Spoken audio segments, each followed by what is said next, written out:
Bonjour, bonjour, je suis Gaëlle Dumora et vous écoutez le podcast Maison Conquête. Ici, on parle de nos maisons et du miroir qu'elles sont pour nous tous. On ressent l'énergie des lieux, on explore notre façon d'habiter le monde pour mieux habiter nos vies. Seul ou avec mes invités, retrouvez-moi un mercredi sur 2 sur toutes vos plateformes d'écoute préférées. Maison Conquête, c'est aussi des accompagnements pour vous aider à prendre votre place grâce à votre maison. Vous pouvez retrouver tous les renseignements sur mon site maisonconquête.fr ou bien sur mon Instagram Maison Conquête. Alors aujourd'hui, j'ai le plaisir de vous proposer le 2e épisode de Décodage. Dans ces épisodes, je vous emmène visiter la maison, le lieu de vie de mes invités, pour essayer de comprendre comment ils ont créé un intérieur qui leur ressemble, loin des tendances, et ce que leur maison dit d'eux. Ici, donc, vous l'aurez compris, on va écouter la déco et ressentir la personnalité de ceux qui habitent le lieu. Pas d'image, laissez-vous guider par nos voix et imaginez le décor. Direction le centre-ville de Nantes pour rencontrer Julie, alias Julie Flamingo, chez elle.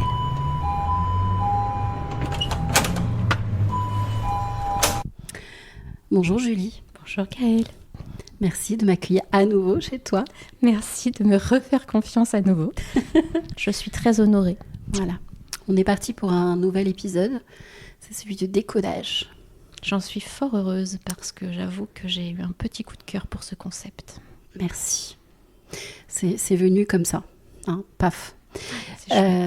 L'idée, c'est donc de découvrir ton intérieur, ton chez-toi, sans en voir les images, même si on en voit quelques bribes à droite à gauche. Des petites bribes, des petits instants choisis. Ouais. Mais là, on va tout visiter, mais sans voir à quoi ça ressemble. Donc là, on est... Enfin, déjà, ça serait intéressant de savoir comment est architecturée cette maison. Et après, tu peux me dire comment tu l'as rencontrée, etc.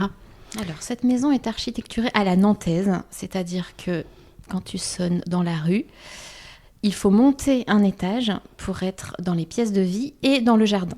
Alors, en l'occurrence, moi, je n'ai pas de jardin. Notre jardin a été transformé en terrasse par les anciens propriétaires, ce qui nous convient tout à fait. Mais du coup, tout l'espace de vie, jardin, pièces de vie, sont au premier étage. Ça, c'est typiquement nantais. Et ensuite, c'est une maison qui est très en hauteur. C'est un genre un peu de terrier à la Ron Weasley, mais un peu moderne, un peu nantais. Mais c'est, voilà, tu montes. Et un phare. Ouais, c'est ça, un peu un phare. Et tu as du coup le rez-de-chaussée, le premier étage, le deuxième étage et un troisième étage où se niche le premier oisillon de la maison. Et cette maison, justement, on l'a rencontrée le jour où nous avons rencontré cet oisillon en question, où on cherchait, durant ma grossesse, en fait, on s'est dit qu'on voulait investir. Voilà, chez moi, c'était pas quelque chose de très important. J'avais pas du tout le souhait d'être propriétaire. J'avais 30 ans, enfin 29 même. C'était pas un souhait fort que j'avais d'accéder à la propriété. Mais on s'est dit que voilà, avec ce premier enfant, enfin ce troisième enfant, puisque du coup, Frédéric a déjà 2 enfants. Et voilà, Ange arrivant, ça faisait une famille de 5. C'était quand même bien d'investir dans un lieu. Donc on s'est mis en quête d'un lieu sans avoir le moindre cahier des charges. On voulait juste que ce soit dans Nantes, plutôt dans le centre-ville, mais c'était même pas. Voilà, ça faisait même pas partie du cahier des charges, parce que on a aussi visité des choses sur Chantenay, voilà. Donc c'était même pas le centre-ville. On a visité plusieurs choses. À l'époque, je me rappelais plus trop comment était le marché de l'immobilier, mais je pense qu'il y avait quand même des biens. Il y avait plus de biens qu'aujourd'hui. C'était moins tendu qu'aujourd'hui. C'est ça. Certainement. On a visité des choses, mais sans jamais gros coup de cœur. Et puis un jour, une agente, ça se dit, une agente immobilière. Ça va se dire pour aujourd'hui. Voilà. Une agente immobilière. Je te l'accorde, maître Capello. Qui nous accompagnait depuis le début sur le dossier, dit maintenant je commence à vous cerner un petit peu, j'aimerais vous faire visiter une maison, je pense qu'elle va vraiment vous plaire. Et puis Frédéric lui pose 2-3 questions et dit mais je vois exactement ce que c'est comme maison, j'ai vu des photos. Je sais plus si c'était sur le Bon Coin ou sur des agences immobilières. Il dit vraiment j'ai pas du tout accroché, je pense qu'on peut s'épargner ce détour dans la journée. Elle me dit permettez-moi d'insister. Voilà, on rentre. Si vraiment ça vous plaît pas, on sort, on prend 2 minutes, mais je veux vraiment vous la montrer. Et moi, j'étais avec Fred ce jour-là, parce que je ne l'avais pas accompagné sur toutes les visites, parce que j'étais en fin de grossesse. Et là, effectivement, le coup de cœur total. Vraiment, on visite cette maison et il s'est passé... Alors, chez Fred, je ne sais pas, mais en tout cas chez moi, c'est très étonnant. C'est que j'ai eu un espèce de film en accéléré dans ma tête. Je n'avais pas encore d'enfant, j'étais juste enceinte du premier. Mais je nous suis vus, parents de plusieurs enfants. J'ai vu les enfants petits et j'ai vu les enfants grandir et je les ai vus dans leur chambre d'étudiants. C'est très étonnant parce que c'est pas quelque chose que j'avais eu l'habitude d'expérimenter comme vision. Et vraiment, gros coup de cœur. Elle a une... je sais pas, sa distribution. Elle a un très bel escalier avec une rampe en noyer, un puits de lumière. Enfin, voilà, vraiment le coup de cœur. Et puis, du coup, on s'est engagé très rapidement sur cette maison. Le temps, que les papiers se fassent dans les contraintes légales, etc. Et puis arrive le jour de la signature, qui est un jour un peu spécial, en fait, qui est le jour où j'ai accouché. C'est beau quand même. Où il fallait aller signer le compromis de vente. Et j'étais en pleine salle d'accouchement, de déclenchement. Il avait fallu déclencher l'accouchement. Et là, obligée de s'en aller, puisque c'était maintenant qu'il fallait signer le compromis de vente. Donc, j'ai dit aux infirmières, il faut que j'aille prendre l'air un petit peu dehors. Faut que elles m'ont dit, vraiment, vous éloignez pas du tout Pas du tout. de la clinique, vous restez devant, vous prenez l'air, vous revenez. Et en fait, on a été filous et on est allé à un peu plus de 100 mètres de la clinique et on est allé signer le compromis de vente avec le ventre, du coup, vraiment bien contracté. On a signé, on est reparti et Ange est arrivé, je sais pas, il était 16h et Ange est arrivé dans la nuit, quoi. D'accord. Le notaire, il n'a pas dit c'est un peu étrange. Alors, c'était pas la signature chez le notaire, c'était la signature à l'agence immobilière. C'était vraiment le début du compromis de vente. D'accord. C'était le premier step. Ok. Et la signature chez le notaire, on l'a fait quelques mois après, mais Ange était arrivée, ça y est. C'est bon, l'oisillon était posé dans le nid. Donc voilà, c'est vraiment... Du coup, c'est très facile quand on me demande à chaque fois, depuis quand vous habitez là, à chaque fois, j'ai la date de naissance de Ange en tête, donc c'est très facile de me repérer dans l'acquisition de cette maison. Donc dans cette maison, au final, maintenant, vous vivez, qui c'est qu'il y a ? Alors, il y a Fred. N'oublie personne. Hein. Il y a Fred et il y a moi, forcément. Ouais. Il y a Ange et Jules. Qui ont quel âge ? Jules, c'est mon petit second, donc Ange a 14 ans. Ouais. Jules a 9 ans. Et depuis Noël, donc ça va faire 1 an et demi, nous avons Théodore, notre chat, qui prend bien possession des lieux, donc c'est important de le citer. Et après, on a Malo et Marius. Alors Malo ne dort plus jamais dans cette maison parce qu'il habite à Nantes et il a son propre appartement. Ouais. Mais on a de temps en temps Marius qui vient voir ses frères, son papa, et qui vient du coup dormir un week-end par mois à la maison. D'accord. Voilà. Ok. Donc là, on vient de monter d'un étage, n'est-ce pas ? Peux-tu nous dire où nous sommes ? Alors, nous sommes dans la salle à manger, même si c'est un terme que j'emploie assez peu, finalement. Ouais. C'est là que nous déjeunons, dînons, et qui est alors une pièce assez ouverte qui donne aussi sur le salon et sur la cuisine. C'est une maison des années 50, mais je pense que les propriétaires successifs ont, au fur et à mesure des acquisitions, fait pas mal de travaux. Donc avant, c'était une maison qui était très cloisonnée. J'ai vu justement chez le notaire, quand on avait acheté cette maison, j'avais vu les plans initiaux et c'était vraiment la maison des années 50 avec des petites pièces partout. Aujourd'hui, c'est plus du tout le cas. Donc c'est une grande pièce à vivre. Il y a les murs sont tombés. Et donc là, présentement, nous sommes autour de la table. Mais à 2 pas, il y a le salon, la cuisine. C'est un espace qui est fluide en termes de circulation. Il y a le parti salon, donc à côté, effectivement. Et puis tu as le boudoir. Niche, moi, je l'aurais appelé boudoir. Ouais. Alors moi, je sais pas pourquoi je l'appelle la niche. D'accord. La niche de Théodore. C'est ça, la petite niche. Alors, nous appelons ça la niche avant l'acquisition de Théodore. C'est une petite pièce qui fait partie de la pièce à vivre, mais qui est quand même suffisamment en retrait pour être une petite pièce un peu cosy où on peut quand même un tout petit peu s'isoler tout en étant dans le nid familial. Aujourd'hui, c'est un espace où qui c'est qui passe plus de temps ici en fait, entre toi, Fred, les enfants? Est-ce que c'est très partagé? Parce que j'ai 2 enfants qui aiment bien, alors qui jouent pas du tout aux jeux vidéo. Par contre, ils aiment bien regarder la télévision. C'est des bons enfants, ou des bons parents. Je ne sais pas. Bon, c'est vrai qu'il faut mélange des deux. Peu de. Ouais, c'est ça. une main, comment on dit, une main de fer dans un gant de velours. Mais ils aiment regarder des dessins animés pour Jules et des films pour Ange. Ça, c'est quelque chose que je leur autorise, dans la limite d'un certain... Jusqu'à minuit, c'est bon. Oui, c'est ça. Jusqu'à 2h le week-end.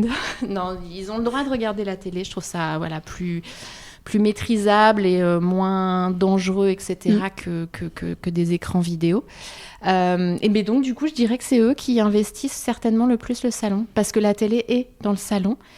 Et ils la regardent, donc finalement, dans la journée, c'est vraiment eux qui ont cette pièce. Après, ils aiment énormément jouer dans cette petite niche. Depuis qu'ils sont petits, ils ont investi, pareil. Avant, il y avait beaucoup de jouets, donc maintenant, comme ils sont grands, on a enlevé les jouets. Il y a toujours des jeux vidéo, par contre. Des jeux de famille. Des jeux de société. Oh là là, compliqué. Pourtant, nous n'avons pas bu. Non, rien. Du Perrier, je veux dire. Des jeux de société. Et donc, ils jouent beaucoup. Ce sont des grands fans, par exemple, de Monopoly. Ils se font 2 ou 3 Monopoly par semaine. J'avoue ne pas participer à cette folie. C'est beaucoup, 2 ou 3 par semaine. C'est énorme. Même 1 par an, c'est beaucoup. Donc ils jouent beaucoup. Donc finalement, c'est vraiment eux qui mettent de la vie dans cet espace. Et après, Frédéric investit pas mal la cuisine. Et moi, finalement, c'est pas la pièce où je suis le plus. D'accord. Justement, donc la cuisine, c'est le territoire de Fred, uniquement? Pas mal. Non, pas uniquement. 80-20. Non, quand même pas. Mais c'est vrai que Fred va quand même pas mal cuisiner. Moi, on va dire que je suis toujours en accompagnement. C'est pas moi qui fais la majorité de la cuisine, mais je cuisine aussi. Mais peut-être... Après, moi, je nettoie beaucoup. C'est ça, je suis le commis nettoyeur. Donc, je passe quand même du temps dans la cuisine, mais plus effectivement en nettoyage, en rangement, ranger le lave-vaisselle, etc., ce genre de choses. Mettre la table, ranger, ce genre de choses un peu bassement matérielles, c'est plutôt moi qui investis ce genre de tâches. Et après... Moi, non, on prépare le petit déjeuner en famille. Enfin, je dirais que c'est peut-être un 60-40. Ouais. Vous passez vos repas systématiquement ici? Systématiquement ici, ouais, tout à fait. De la table de... Tout à fait. De cette table qui est en verre. Tout à fait, qui est en verre. Alors ça, c'est un achat de Fred. Quand on a acheté cette maison, on a dû quand même beaucoup la meubler parce qu'on était en appartement avant, donc il fallait quand même meubler cette grande maison. Et ça, c'est Fred qui avait trouvé cette table. Et il l'a toujours adorée. Il continue de l'adorer quasiment 15 ans après. Et elle est en verre, effectivement, ce qui apporte un peu de luminosité à la pièce. Parce que du coup, les arbres, alors là, ils ne sont pas en feuilles. Mais quand ils sont en feuilles, les arbres se reflètent. Et du coup, ça fait un espèce de feuillage intérieur qui est assez beau. On est sur une pièce qui est traversante, donc c'est quand même très lumineux. C'est très lumineux. En plus, je crois que c'est une exposition sud-ouest. Donc, ouais, carrément. C'était très important. Moi, c'était un de mes seuls critères, c'est que j'avais besoin de lumière. Ouais. Mais c'est primordial dans un logement, parce que sinon, c'est fondamental. Au sol, on a du parquet. Un vieux parquet d'origine. Ouais. Vous avez fait quoi comme travaux? Juste la peinture ici, On a fait quoi comme travaux? Effectivement, on a les propriétaires d'avant, je pense que c'était des gens qui étaient la dame était très déco, très branchée déco, donc toutes les peintures, c'était du faro and ball, très canon, etc. Donc nous, ça nous allait très bien, on n'a pas refait. Par contre, on a quand même fait des travaux de peinture. C'est le seul poste vraiment important, enfin important entre guillemets, mais qu'on a investi avant d'emménager dans la maison. Et nous, on a tout repeint en blanc. Parce qu'il y avait pas mal de couleurs, il y avait du jaune, c'était très soleillado comme ambiance. Ouais. Ça datait un peu au moment où on l'a acheté, ça a été à la mode, mais plus il y a 20 ans. Et au moment où on a acheté, nous, c'était quand même un peu dépassé. Donc, on a tout peint en blanc. Et après, moi, j'avoue que le blanc, c'est un peu ma valeur. Voilà, j'aime bien décorer. J'aime bien mettre des choses au mur. Et du coup, ce que j'aime, c'est justement des murs blancs pour avoir cette impression un peu de galerie et pouvoir en changer et que les murs ne soient qu'un support à ce que je vais mettre dessus. Et puis, il y a un côté reposant dans le blanc aussi, quand même, de pouvoir poser son regard, etc. Donc, toutes les pièces ont été repeintes en blanc et les chambres aussi, parce que c'est pareil, il y avait des tapisseries un peu bayadères. Ça marque la rayure comme ça dans une chambre, c'est tout de suite très... Ah bah ça, c'est très marqué. C'est très marqué, ça rétrécit beaucoup l'espace, donc nous on a repeint tout ça en blanc. Donc ça veut dire que vous avez fait une boîte blanche quelque part. C'est ça, exactement. Et vous avez amené de la personnalité, votre personnalité, par les meubles et par les objets. C'est ça, exactement. Qu'est-ce qui te fait aujourd'hui choisir un objet ? Est-ce que c'est des objets de famille ? Est-ce que c'est des objets que tu rencontres ?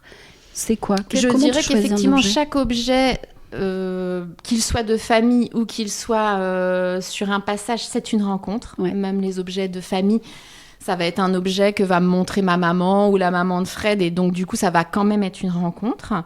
Et c'est un mélange, en fait. C'est des objets qui vont croiser notre route. Et je dirais que c'est quand même des objets avec une histoire, avec encore une autre histoire à délivrer chez nous. Et puis de la personnalité. Voilà, je t'entendais, je sais plus si c'est... je crois que c'est dans ton premier podcast Décodage, dire que tu avais un peu en asphyxie les intérieurs. Tendances. Voilà, les tendances, moi c'est pareil. En fait, je suis pas du tout les tendances, vraiment, et je pense pas les avoir suivies un jour en matière de déco. Donc c'est que de l'instinct, en fait, du goût, je veux dire nos goûts à nous, quoi. Goût, c'est ça. De votre goût. Ouais, tout à fait. Et justement, comment, d'après toi, qu'est-ce qui fait ton goût, justement, aujourd'hui ? C'est une grande discussion qu'on avait avec ma sœur l'autre jour. On disait, peut-on s'éduquer au bon goût ? C'est une sacrée question. On ne sait pas, mais au goût, en fait. Comment on a fait, c'est ça. Très compliqué. Comment c'est quoi le chemin qui nous mène jusqu'à notre propre goût, qui fait la différence entre les images qu'on voit justement dans les tendances et ce qui nous fait vibrer quelque part. Tout à fait. Mais c'est vaste comme question. Mais bien sûr, c'est très philosophique. Tout à fait. Et donc, et du coup, moi, comment je suis arrivée à avoir le goût que j'ai ? Je dirais que ma base, c'est évidemment mes parents. Ouais. Moi, je suis fille d'artiste. J'ai 2 parents artistes, enseignants en histoire de l'art, issus des beaux-arts, etc. Artiste peinture ? Artiste. Ma maman en sculptait et dessinait, et mon papa est vraiment plasticien pour le coup. Ok. La toile que l'on a derrière, c'est une de ces toiles, donc plasticien. Donc du coup, éduqué quand même en permanence dans un monde d'art. Donc avec leurs yeux, voilà, je trouve que mon papa, moins ma maman, mais mon papa était quand même un esthète. Donc quand même avec une initiation au goût, alors qui était leur goût, mais que ils t'ont transmis quand même, tout à fait. Et puis après, j'ai quand même évolué par moi-même. C'est un truc que j'ai toujours eu de manière assez instinctive. Je me rappelle quand j'étais étudiante, ma cousine venait me voir. Et elle me disait, Julie, c'est incroyable, j'ai l'impression que tu habites dans un magazine de déco. Mais on avait 18 ans ou 19 ans, donc c'était déjà très étonnant. Pourtant, j'avais pas de budget. Mais je pense que c'est quelque chose qui a toujours été assez instinctif chez moi. La déco... C'est pas la valeur de l'objet en argent du tout. Qui va faire absolument pas la beauté de l'objet. Non, pas du tout. Pas du tout. Parce qu'on retrouve partout un petit peu des coquillages que tu ramasses, j'imagine, avec les enfants. Oui, complètement. Alors ceux-là, je les ai ramassés en Californie avec Fred. D'accord. Non, en Floride. Pour revenir au tableau de ton papa, je trouve que ça me fait penser au Petit Prince, moi. Ah oui. Alors ça, il a une très grande histoire, ce tableau. Tu veux que je te la raconte ? Vas-y. Enfin, si tu veux la confier. Je vais vous la confier. C'est une histoire assez, comment dirais-je, c'est très personnel, c'est assez intime, c'est assez puissant. Donc mon papa est plasticien, je viens de le dire. Est-ce que tu veux, juste avant de la raconter, peut-être le décrire un tout petit peu ? Mon père, le tableau. Le tableau, ton père, sujet libre. Je vais déjà parler de la peinture de mon père. Du coup, c'est une peinture très érudite. C'est une peinture qui s'inspire. Alors, comme il disait, il mêlait la grande histoire à la petite histoire. C'est-à-dire qu'il allait interroger l'univers, la création de l'univers, le Big Bang, etc. Il s'intéressait énormément à la préhistoire, à l'histoire de l'art. C'était vraiment quelqu'un de très, très, très érudit. enseignant en histoire de l'art lui-même, donc maîtrisant beaucoup de sujets comme ça, et il venait questionner sa propre existence beaucoup, donc la petite dans la grande histoire. Mais sa peinture a toujours été très figurative, très abstraite, beaucoup d'abstraction, beaucoup, avec énormément de références à l'histoire de l'art. Et du coup, pas toujours très accessible. S'il nous arrivait de lui poser des questions, il lui arrivait de nous envoyer balader en disant « ce n'est pas une recette de cuisine, ce n'est pas un bocal de confiture, il n'y a pas de clé comme ça ». Ça pouvait être un petit peu rude quand on était enfant, et donc du coup, on n'a pas forcément non plus toujours eu ce réflexe d'aller l'interroger comme ça, parce qu'on avait quand même un peu peur de se faire... Voilà, ça dépendait du moment, bref. Et un jour, il peint une toile, et là, le gros coup de cœur pour moi, c'est une toile qui s'appelle Le Baiser. Vraiment, j'ai eu un coup de cœur pour cette peinture qui sortait un peu de ce que mon père pouvait faire habituellement, puisqu'il y avait une forme, pour le coup, d'abstraction qu'il n'y avait pas habituellement. Et ce tableau, mon papa me l'a offert. Je ne sais pas quand c'était, je dirais que c'était peut-être... il y a une quinzaine d'années. Sauf que ce tableau est immense. Mon papa fabriquait ses toiles, fabriquait son enduit. Donc, ce que tu vois là, c'est de l'enduit qu'il a lui-même fabriqué. Il fabriquait son propre papier, qu'il enduisait d'un enduit tout à fait spécial, etc. Et après, il fabriquait son encadrement. Son encadrement fait partie de l'œuvre. Mais ce tableau... Ça ressemble à une caisse américaine, on va dire. Tout à fait, en bois. Mais ce tableau est immense, il ne se démonte pas, et il doit faire à peu près 1m20, voire 1m50 sur 1m50. Donc, il est intransportable. Et donc, pendant 15 ans, ce tableau est resté chez mes parents. Je lui disais « amène-le-moi ». Il me disait « je n'ai aucun moyen de te l'amener. Ce qu'il faut, c'est que vous louiez une camionnette ». Et puis, voilà, les années sont passées. C'était compliqué de louer une camionnette juste pour aller chercher un tableau, etc. dans le Finistère. Et puis, mon papa est parti. C'est le drame de ma vie, je pense. Voilà, aujourd'hui, si je dois résumer mes 45 ans d'existence, le départ de mon papa est le drame de ma vie. J'apprends à vivre sans lui, d'une manière différente. J'apprends à vivre avec lui, mais d'une manière différente. Mais je me suis dit qu'il fallait absolument que je récupère mon tableau. Qu'il ne pouvait pas continuer à rester dans le Finistère. Donc, Frédéric s'est organisé un week-end, a loué une camionnette, est allé chercher le tableau et m'a ramené mon tableau. Et quand, pour le protéger, il l'avait mis dans un drap. Et quand il l'a monté là dans cette pièce où nous sommes, il a enlevé le drap. Et là, c'était vraiment comme une inauguration d'une œuvre. C'est-à-dire qu'on faisait tomber le rideau et l'œuvre apparaissait. Et alors là, ça a été le bouleversement. Voilà, j'ai pleuré. Enfin, c'était tellement intense comme moment. Ah ouais. Et puis c'est pareil, après on a passé un deuxième week-end à l'accrocher parce qu'il pèse, je sais pas, ça doit peser peut-être pas loin de 30 kilos. Hein. En même temps, quand on le voit, on a l'impression que c'est ultra léger. Ah ouais, alors que non, pas du tout. C'est marrant. Hein, c'est très lourd. Non, mais il y a une légèreté, il y a ces étoiles... Enfin voilà, c'est un visage. Mais je vais te dire effectivement je vais te dire ce que c'est et donc non, il est très lourd, donc il a fallu le consolider pour que. Et puis quand on l'a posé et qu'on a regardé, mais il était là, on s'est dit mais en quoi. fait c'était sa place, il était fait pour être là. Ouais. Et un truc incroyable que j'avais jamais remarqué, mon papa utilisait beaucoup d'ocre, énormément d'ocre dans sa peinture, de doré, etc., mais très peu de rose. Et ce tableau, quand la lumière du matin l'éclaire, il est rosé. Et je me dis, c'était vraiment mon tableau. Et donc, ce tableau, j'en ai pas une lecture. Alors, papa a dû m'en parler, mais après, il y a aussi la vie qui est passée. Donc, je n'ai pas encore tous les éléments, mais j'en ai ma propre lecture. C'est ce qu'il aurait voulu. Et donc, je vais te décrire un petit peu ce que c'est. C'est un couple qui s'enlace. Il y a un visage de femme de profil. Il y a une forme qu'on distingue assez peu. Et quand tu prends du recul, tu t'aperçois que cette forme que l'on distingue peu, en fait, c'est une épaule et une tête d'homme. Et en fait, c'est un câlin, il s'enlace. C'est une étreinte. Et oui, bien sûr. Il est de dos. Il est de dos, tu vois le col de sa chemise et tu as la main en blanc qui est posée sur l'épaule. Mais tout ça, c'est tendre. Très... Et en fait, c'est une scène d'un film d'Antonioni. Mon père était fan d'Antonioni. Je crois que c'est l'Éclipse, me semble-t-il, mais je n'en suis pas certaine. Mais il prend toute la place, c'est-à-dire ce couple mesure 1m50 de hauteur et de largeur. Et puis après, il y a des petits éléments.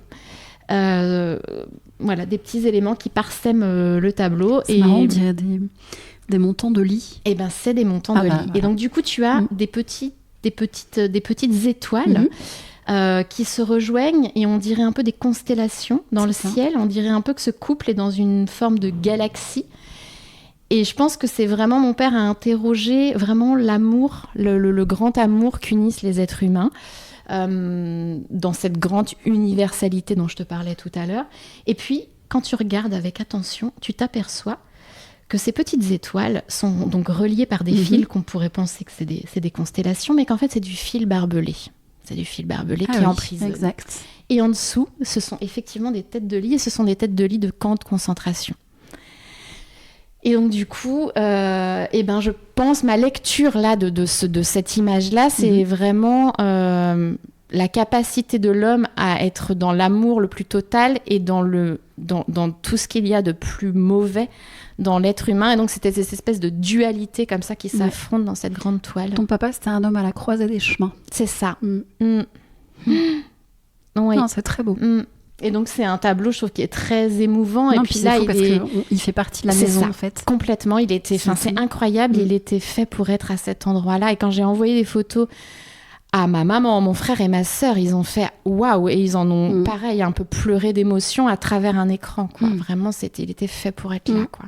Et donc, du coup, depuis, je reçois mon papa. Tous les matins, je déjeune avec mon papa. Enfin, c'est d'une puissance incroyable, quoi. Ouais, je comprends. Ouais. Mais vous n'enverrez pas les photos. Et non. Et je ne l'ai pas montré sur Instagram. Et je ne le montrerai pas. Et je ne le montrerai pas, non, parce que pour le coup, ce tableau m'appartient. Vraiment, c'est mon histoire et je ne souhaite pas le montrer. C'est marrant d'ailleurs, après on ira dans visiter la suite de la maison et tout ça. Ton lien entre l'intime, ce que tu montres et ce que tu ne montres pas. En même temps, tu fais des lives dans ta chambre à coucher. C'est ce va-et-vient entre intime et qui est étonnant parce que c'est pareil, c'est vraiment une notion, c'est moi qui vais mettre le curseur, ma pièce, mais tu le mets de façon très personnelle, étonnante parce que quelque part la chambre à coucher, enfin on va pas spoiler pour après, mais on pourrait ce que je veux dire, c'est tu vois, c'est cette façon qui t'est personnelle. Ma chambre à coucher est aussi mon espace de travail créatif. Et quand je suis dans cet espace créatif, c'est ma papeterie, c'est le bureau un peu d'étude de ma papeterie. C'est là où naissent toutes les idées, c'est là où je parle, c'est là où je suis à l'aise, etc. La lumière est belle, les nuages passent, etc. Tout à fait. Mais cet espace redevient intime dès lors que ma papeterie est fermée pour la journée et que ça redevient ma chambre à coucher. Voilà, je vraiment, dans ma tête... c'est deux espaces bien distincts, c'est-à-dire qu'il y a un endroit, je suis à mon bureau, mais je ne me montrerai jamais, par exemple, en train de parler dans mon lit. Oui, je comprends. Voilà, à mon bureau, je suis à mon bureau, on voit mon lit derrière, mais c'est comme si j'avais un petit tombé de rideau. Et voilà, mais par contre, je ne montrerai jamais rien, je ne montre pas ma chambre le week-end, non, c'est un espace qui m'appartient. C'est marrant parce que chez toi, j'ai l'impression que tu as vraiment cette capacité pour beaucoup de choses à switcher. Switcher de l'un à l'autre. Peut-être dans les apparences, mais non, je pense en tous les cas, à switcher de privé, de mener ta vie de femme ou d'entrepreneur, ou voilà, et ta vie d'amoureuse. Oui. C'est vraiment cette facilité à cloisonner, décloisonner quelque part tout à fait. la maison, en fait. Absolument. Et c'est pour ça que du coup, il y a énormément de gens qui sont très questionnés sur comment je fais pour travailler chez moi comme ça. Toute la journée. Mais justement, comment tu fais ? Il y a énormément de gens je sens que c'est complexe à comprendre, c'est une vraie question. Pour moi, ça n'en est pas une. À un moment, je me suis dit, ma papeterie, c'est vrai que là, je commence à être un peu à l'étroit, j'ai beaucoup d'articles, j'ai 2000 références, il faut stocker tout ça, là, je commence à être un peu à l'étroit. Je fais toutes mes photos de shooting. Chaque article que je vends, il est pris en photo par mes soins. C'est très important aussi pour moi. Donc, j'ai aussi cet espace, ce besoin de lumière naturelle pour shooter.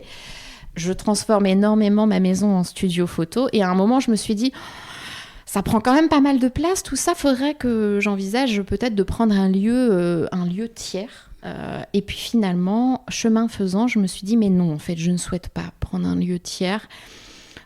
Déjà parce que c'est une grande contrainte financière et que voilà, il y a eu les années Covid, etc. Et que j'ai bien vu qu'il fallait quand même avoir une forme de souplesse pour rebondir parce qu'on ne sait pas voilà, comment les choses peuvent évoluer.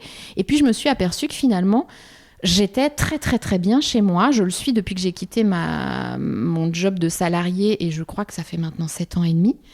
Et à aucun moment, je me suis dit, je suis pas bien chez moi à travailler de chez moi. J'ai pas ce sentiment que je pense d'autres personnes peuvent avoir et que je peux comprendre, mais moi, ça ne vient pas me toucher moi. Moi, je suis bien dans cet espace. Est-ce que c'est pas l'architecture un petit peu, qui peut en partie expliquer les choses? C'est-à-dire qu'en étant comme ça, séparé sur 3 étages au final, où tu as le stock, les fondations, on va dire, de côté la papeterie, un peu, voilà, le basement, comme disent les Américains. C'est ça. Où tu as le stock de la papeterie, etc. Et ici, la pièce de vie, tout à fait, où tout le monde vit, où les enfants, du coup, vont beaucoup investir ça en rentrant de l'école, mais où moi, je suis pas forcément. Moi, je suis dans mon bureau là-haut quand ils rentrent de l'école. Et effectivement, les espaces sont séparés, cloisonnés. C'est ce qu'elle permet. Et du coup, voilà, c'est vrai que c'est pas un problème. Et après, il y a beaucoup de gens qui me disent, mais en termes de vie sociale, alors déjà, moi, je suis un animal qui vit très bien avec moi-même. Parce que, par exemple, je me rappelle d'une discussion l'année dernière, je suis partie en retraite spirituelle, toute seule avec moi-même à Florence. Et j'ai une amie qui me dit, mais moi, je pense que si je devais penser à quelque chose de très angoissant, je me dirais, tiens, je pars une semaine toute seule. Et je lui disais, mais alors ça veut dire que tu as des choses à régler. Si tu n'es pas en capacité de partir toute seule parce que ça te fait peur, questionne tes peurs. Voilà, enfin, sans jugement aucun, exactement, mais questionne-les.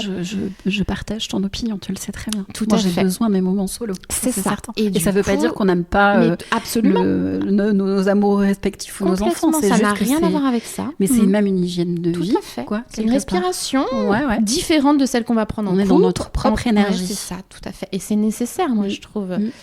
Enfin voilà, ça va dépendre des gens. Moi, elle m'est nécessaire, cette énergie. Ça veut dire aussi qu'il faut avoir, c'est mieux d'avoir, en tous les cas, des conjoints qui l'acceptent. Tout à fait. Sinon, c'est compliqué. Voilà. C'est pas courant. Absolument. On va dire ça comme ça. Non, c'est pas courant. Nous avons du la tout. chance. Absolument. Ouais, merci une grande Fred chance. et Olivier. Ouais, tout à fait. Non, mais c'est vrai.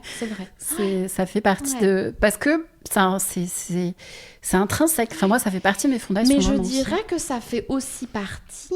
moi, j'ai ce sentiment... Par exemple, dans mon couple, que Frédéric me laisse prendre toute la place que je dois prendre. Et c'est aussi pour ça que mon couple va très bien.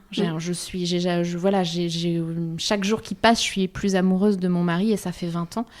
Et on s'aime, on est toujours autant amoureux.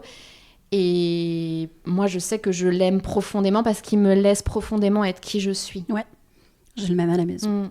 Mais je pense que effectivement, c'est très corrélé à ça. Mais par exemple, tu vois, là, il va partir au ski avec les enfants, chez ses parents.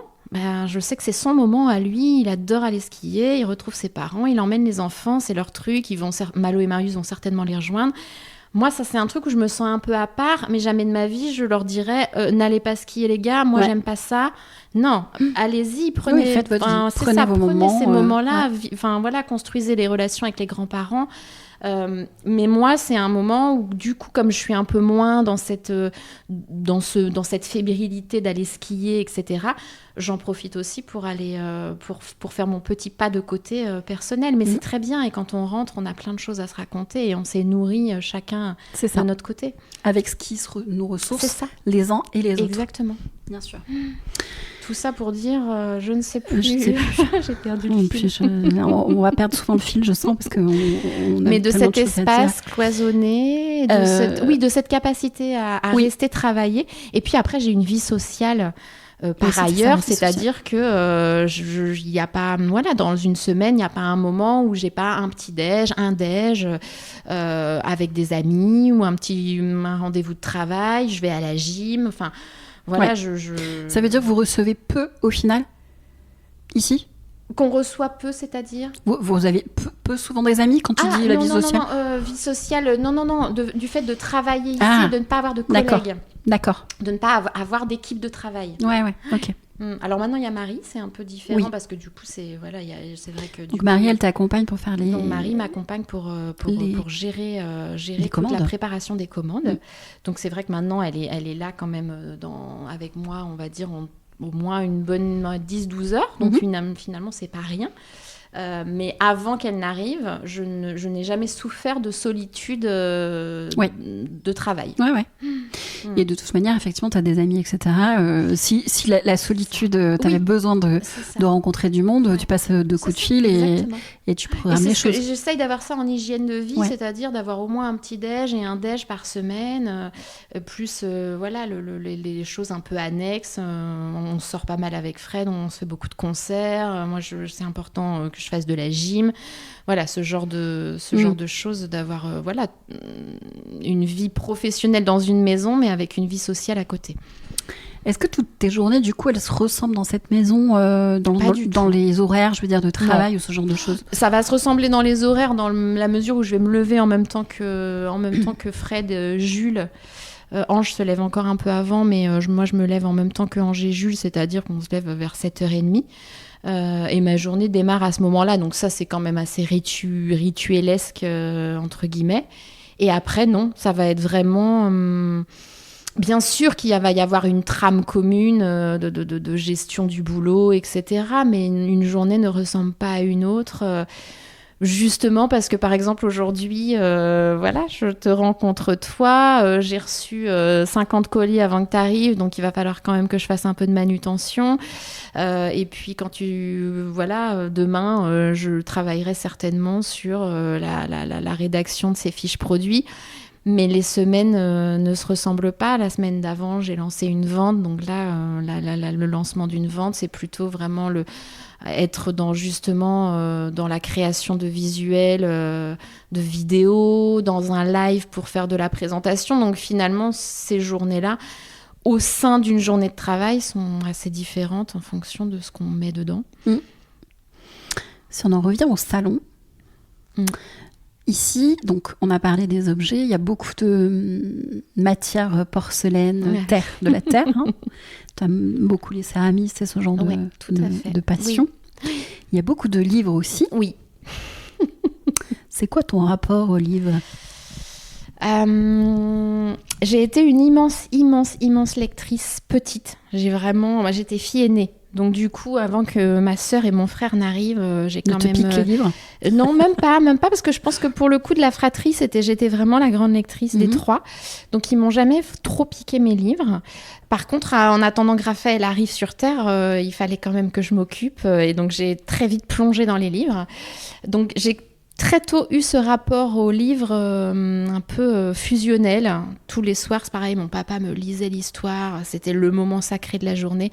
Et ces livres qu'il me lisait quand j'étais petite, c'est vraiment, mais c'est précieux, vraiment. Enfin, je m'en souviens. Et puis je les ai encore. Enfin voilà, Chico, le clown amoureux. Je pense que tout est né de Chico, le clown amoureux, et Corentin au pays du pipi caca. Ah, bah écoute. Voilà, ma passion des livres est née de là. Vous le saurez tout. Et c'est quelque chose que j'ai toujours entretenu. Donc, je suis une lectrice. Alors, les réseaux sociaux sont arrivés dans la vie et ont quand même pris de la place sur ce temps de lecture. Quand même, pendant des années. Là, en 2023, je me suis dit, j'ai vraiment envie de moins... Alors, pas forcément, même pas les réseaux sociaux, parce qu'aujourd'hui, moi, mes réseaux sociaux, c'est très professionnel. Donc, j'arrive quand même à avoir une gestion du réseau, on va dire surtout Instagram d'ailleurs, parce que c'est surtout ça que j'utilise, assez pro. Tu passes pas 10 heures à scroller Non, du tout. J'y vais, tu vois, je scrolle peut-être une fois tous les 48 heures, pas plus, tu vois. Mais j'y ai une utilisation, par contre, professionnelle, c'est-à-dire je vais aller poster des photos pour dire, tiens, il y a tel produit qui est revenu en stock, tel produit que j'ai lancé. Je vais faire des stories pour parler des choses. J'investis quand même ce réseau social d'une manière professionnelle, mais en parlant de moi quand même.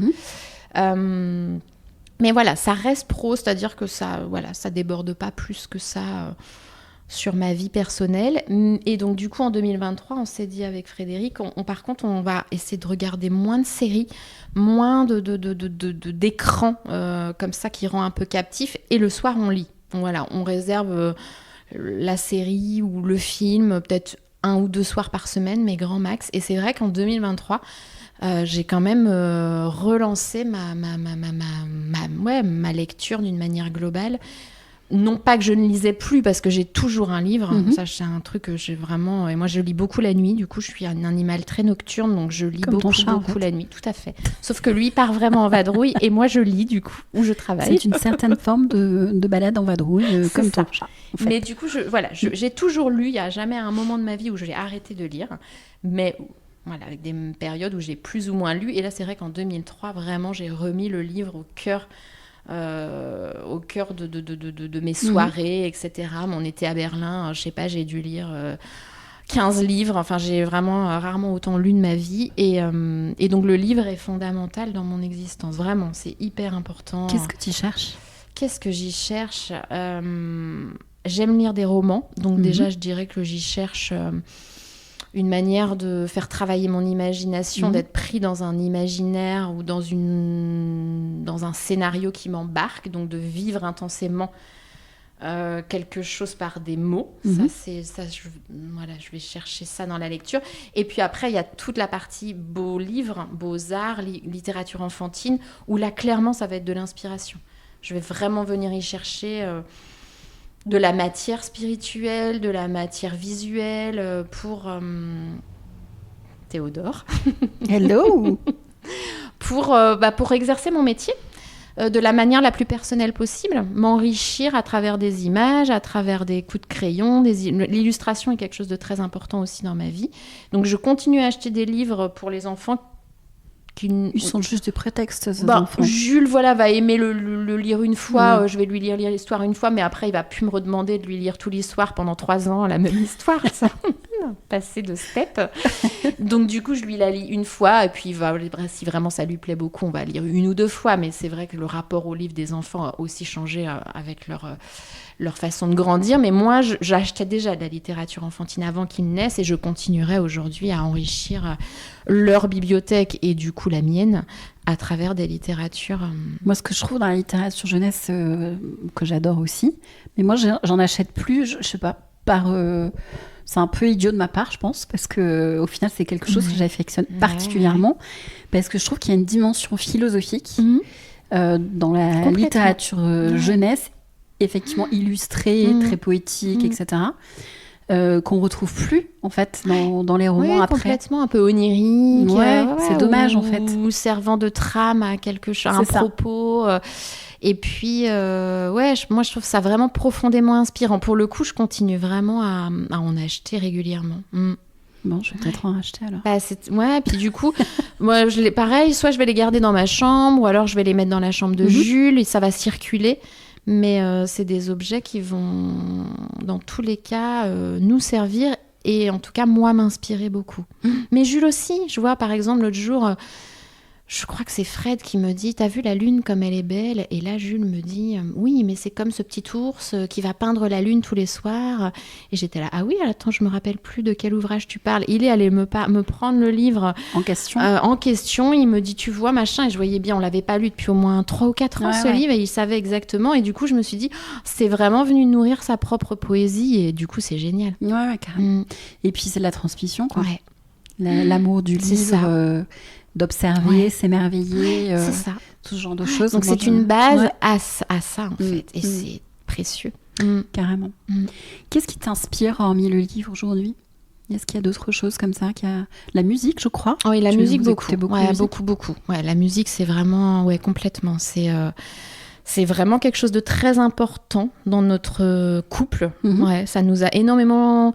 Je pense que c'est aussi grâce à ça qu'on s'est connus. On était collègues de travail.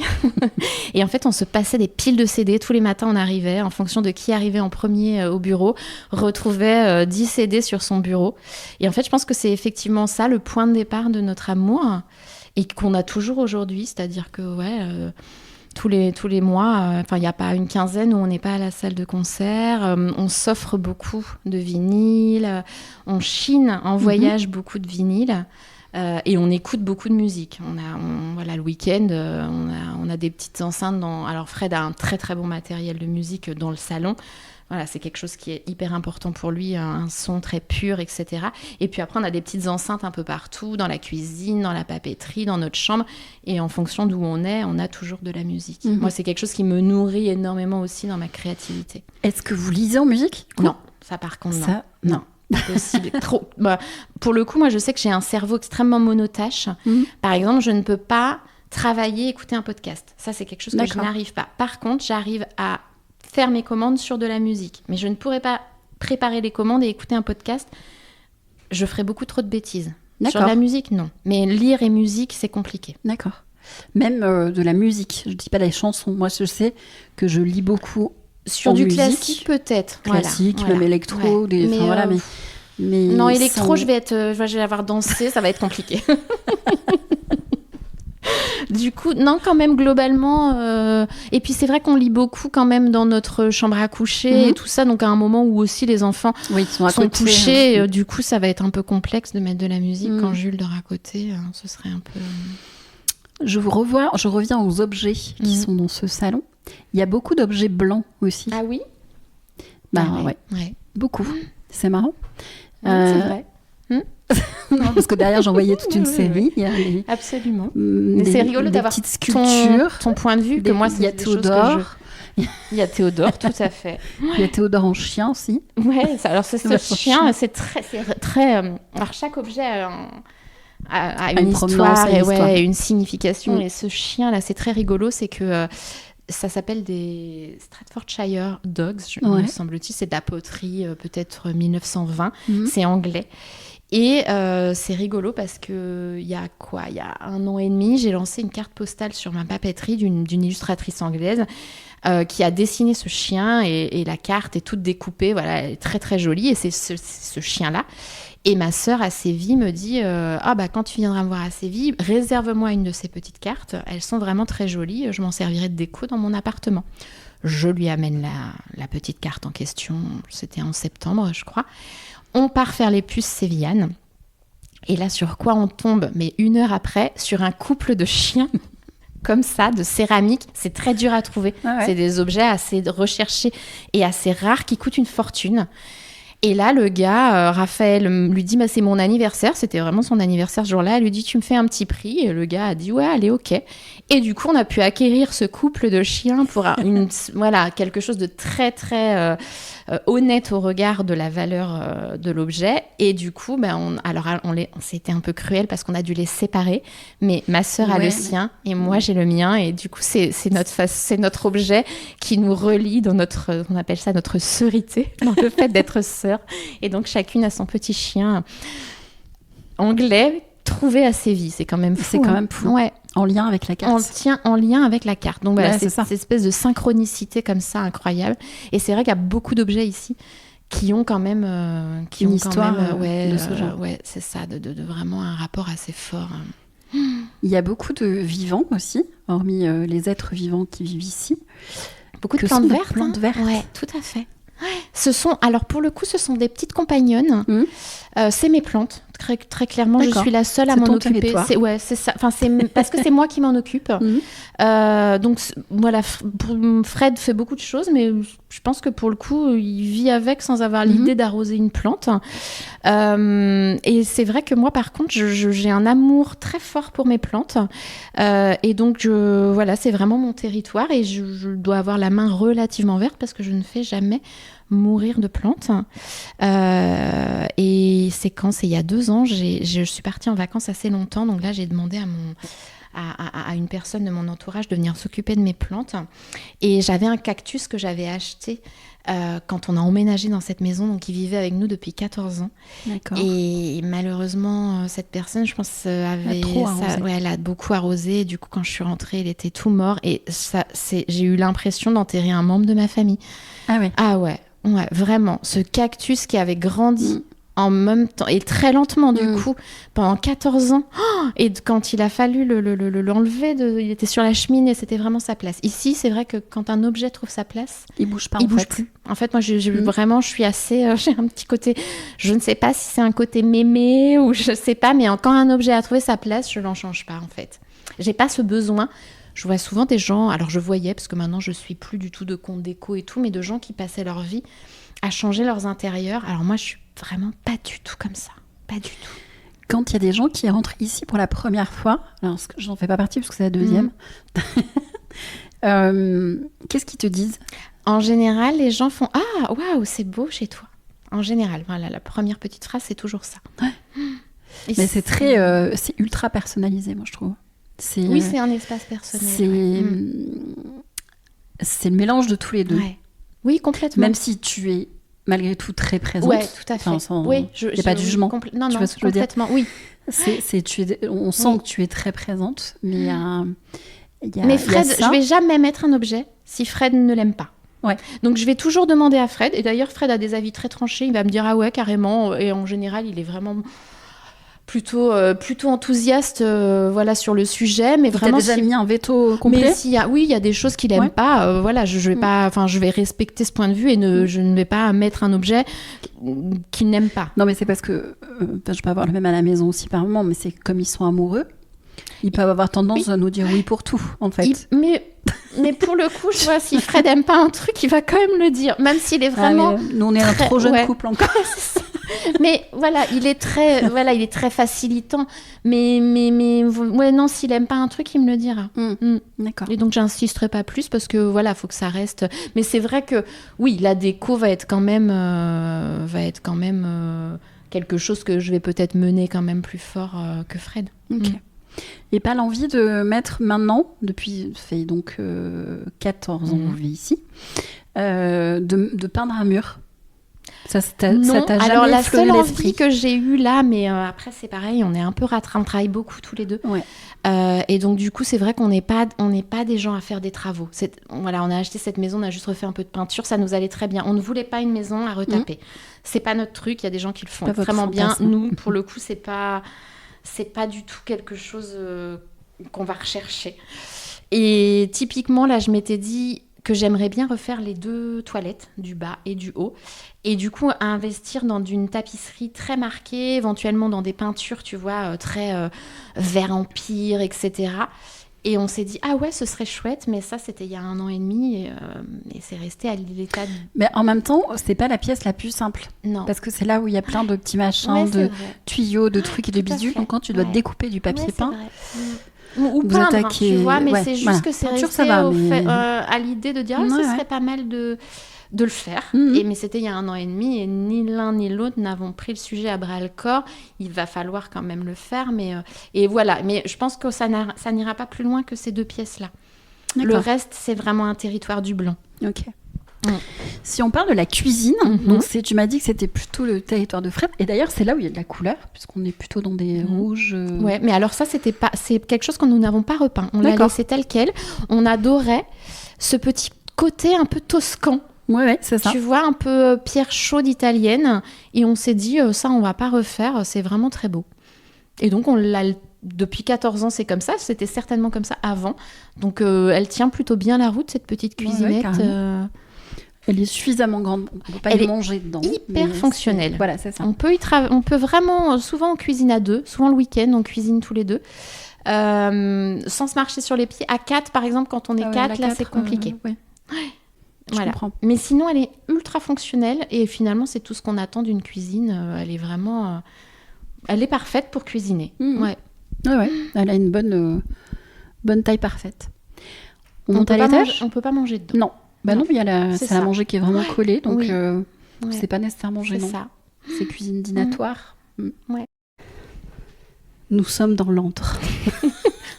Non, pas dans l'antre en fait. L'antre, ça serait plutôt en fait la papette. La papette. Ici, mais c'est un entre-deux. Dans le repère. Ouais. Donc là, c'est le décor que l'on voit, sauf que moi, là, je vois. Et là, tu vois tout. À l'envers, en fait. Parce que ce que vous voyez, c'est juste une enseigne Hôtel Amour, de vieilles enseignes, enfin de vieilles lettres d'enseigne qui forment le mot Hôtel Amour. Chez Kidimo. Exactement, chez Kidimo, avec un bout de lit baldaquin, mais vous ne voyez pas grand-chose d'autre en fait. Quand vous êtes... Ça, ouais, c'est ça. Hein. Et du coup, voilà, je vous n'envoyais que ça. Mais en réalité, il y a plein de choses autour de cette pièce. Je confirme. C'est sympa aussi la vue par là. C'est chouette. Et moi, je la vois. Alors, j'ai souvent des gens qui me disent « Ah, j'aimerais trop être une petite souris pour voir ce qu'il y a sur ton bureau. » Parce qu'on entreaperçoit, mais on ne voit jamais avec un arrêt sur image. Chaque petit objet a une symbolique. Oui. Donc, par exemple, on ne va pas tous les faire, parce que sinon, demain, on y est encore. Il y en a beaucoup. Le podcast va durer 48 heures. Soyez prêts. Il n'y a pas de problème. Vous pouvez l'écouter en plusieurs fois aussi, il n'y a pas de souci. Ces 2 petits personnages-là. Ces 2 petits personnages, ce sont des porte-bougies que tu poses sur un gâteau d'anniversaire. Et tu mets 2 petites bougies, tu sais, d'anniversaire un peu hautes. C'est de la porcelaine et j'ai trouvé ça à Londres il y a 1000 ans. Et je les aime vraiment beaucoup. Et tu vois, c'est un petit couple qui m'accompagne sur mon bureau. On dirait des clowns. Enfin, pas clowns. Ouais, c'est ça, un couple couronné, mais un peu joyeux quand même. Ouais. Trop beau. C'est beau, hein. Ouais. Ton papa, et ça, avant, t'accompagne partout ici. C'était sur le bureau, sur le meuble en bas, où il y a justement beaucoup d'objets blancs. D'accord. Et puis là, je les ai récemment changés de place, tu vois. Oui, mon petit papa est partout. Tu vois, là, sur ce bureau, il est 3 fois. Ouais, c'est clair. Donc, je le salue tout le temps. Il est là. Quand je fais mes stories, je le vois. Donc là, j'ai entre les mains une nouveauté. Tout à fait. Qui sera très jolie, mais vous la verrez un jour. C'est ça. C'est ça. Vous la verrez bientôt. Je suis une peste. Pourquoi avoir fait le choix de faire tes lives ici ? Parce que j'ai une lumière magnifique et moi je suis quand même une photographe et la lumière c'est quelque chose d'essentiel. Tu vois, je te disais quand on cherchait une maison, on n'avait vraiment aucun critère. Moi j'en avais un, c'était la lumière et pourtant à l'époque j'étais pas photographe. Je faisais de la photo en amateur mais c'était pas mon métier. Et aujourd'hui j'ai vraiment cet œil où j'ai vraiment besoin d'avoir de la lumière naturelle et du coup quand je fais mes lives ici, voilà, tout est extrêmement mis en valeur alors que quand je les fais en bas, quand il m'arrive de faire des petites stories en bas, quand je suis dans la papeterie, mais je suis obligée d'allumer la lampe parce que c'est vraiment un rez-de-chaussée, donc du coup forcément il y a moins de lumière passante, donc j'allume la lampe et moi la lumière électrique je déteste et si je le fais pas, bah du coup c'est vraiment, on sent qu'il manque de lumière et du coup j'arrive pas moi à trouver ma manière de m'exprimer dans la papeterie, il y a pas assez de lumière. D'accord. Donc c'est vraiment une question de lumière. Tout à fait. Et il y a pas de rideau ? Non, il y a pas de rideau, on en avait. Ouais. Qui sont les mêmes que dans notre salon, mais qu'on a enlevés après 12 années de bons et loyaux services, parce qu'on ne s'en servait jamais. Parce que du coup, si je veux mettre des rideaux, en fait, j'appuie sur le petit bouton là derrière mon otarie, et en fait, j'ai des rideaux électriques. Des stores, et je travaille beaucoup avec les stores, pour le coup, et j'aime énormément ce jeu de lumière. D'ailleurs, souvent, quand je fais des lives, c'est vrai. J'ai des petits points de lumière, parce que du coup, mes rideaux, en fait, c'est mon store. D'accord. Ouais. Donc après, on retrouve...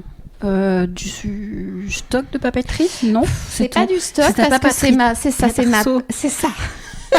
C'est ma papeterie personnelle. Et oui. Donc c'est pas du stock. Ça.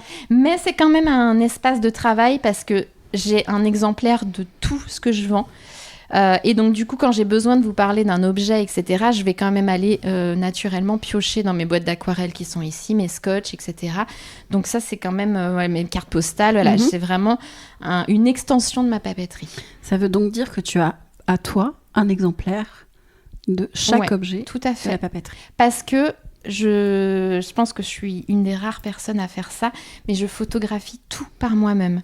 C'est-à-dire qu'il n'y a pas une planche de stickers qui rentre où je mets un pack-shot de la marque et basta. Ouais. Non, je vais investir l'objet, je vais le coller dans mon agenda, je vais le mettre en scène. L'objet. Et donc, du coup, de ce fait, j'ai forcément besoin d'aller l'utiliser parce qu'à partir du moment où j'enlève même un sticker, c'est plus, je ne le vends plus. Donc, du coup, c'est important d'avoir un exemplaire vraiment pour en faire la démo et puis c'est comme ça que je maîtrise mes objets et que j'arrive à en parler, c'est que je teste tout. Il n'y a pas un objet qui rentre dans la papeterie que j'ai pas testé. Beaucoup de livres aussi, beaucoup de livres. Bibliothèque mise en scène. Ouais, tout à fait. Donc il y a beaucoup de livres présentés sur leur face. Ouais. Pour profiter, j'imagine, des illustrations magnifiques. C'est ça, de la beauté de tous ces trésors. J'adore mettre dans ce sens-là aussi. Parce que sinon, on les voit pas. Mais non, c'est dommage. Ça, ils sont sur la tranche. Et là, c'est vrai qu'il y a tellement de pépites que du coup, c'est ma façon. Alors, je change de temps en temps. C'est ma façon. C'est mon petit musée. C'est un petit musée. C'est vrai que c'est plutôt Une bibliothèque. Alors, il y a pas mal d'ouvrages de Fred. Fred est très BD. C'est un grand lecteur de BD. Oui, mais du coup, tu vois, il est caché un peu derrière. Bon, parce que les tranches de BD, c'est pas très beau non plus, tu vois. Donc, je profite de mettre... Tu vois, lui, il les range. Faut vraiment qu'on parle avec Fred. Et après, mais je pense que ça lui pose pas de problème. Ses livres sont là, il y a accès. Mais du coup, moi, j'aime vraiment l'objet livre et du coup, j'ai besoin de vivre avec. Et donc, du coup, tous mes livres préférés sont exposés. C'est marrant, j'en vois déjà 4 que j'ai à la maison, bizarrement. Tu as lesquels? On a 2-3 goûts. Le Georgia O'Keeffe, Anaïs Nin, Céleste. Ah ouais. Atteindre l'aube. Ah oui. Une très belle lecture 2023. Botanical aussi. Ah oui. Voilà, c'est déjà pas mal. Oui, c'est déjà pas mal, ouais. Quelle ambiance vous avez eu envie de donner dans cette chambre? Je crois pas qu'on ait réfléchi. Non, j'ai pas l'impression que vous réfléchissiez comme ça. Non, du tout. On n'est pas du tout comme ça, à se dire oui, on va donner telle ambiance. Pas du tout. Qu'est-ce que j'ai envie de ressentir dans cette chambre? Ouais, on va plutôt être... est-ce que j'ai envie d'accueillir tel ou tel objet dans cet espace, plus comme ça que de créer une ambiance? Non, on ne réfléchit jamais à créer une ambiance particulière. Je vois beaucoup de cœurs ex-voto. Oui. Est-ce que il y en a peut-être pas d'autres dans les autres pièces? Non, ça ici c'est mon petit coin d'ex-voto. Est-ce que c'est pas inconsciemment ou intentionnellement, je ne sais pas, la volonté de mettre de l'amour dans cette chambre? Possible. Comme cette enseigne mettait l'amour. Possible. Ouais.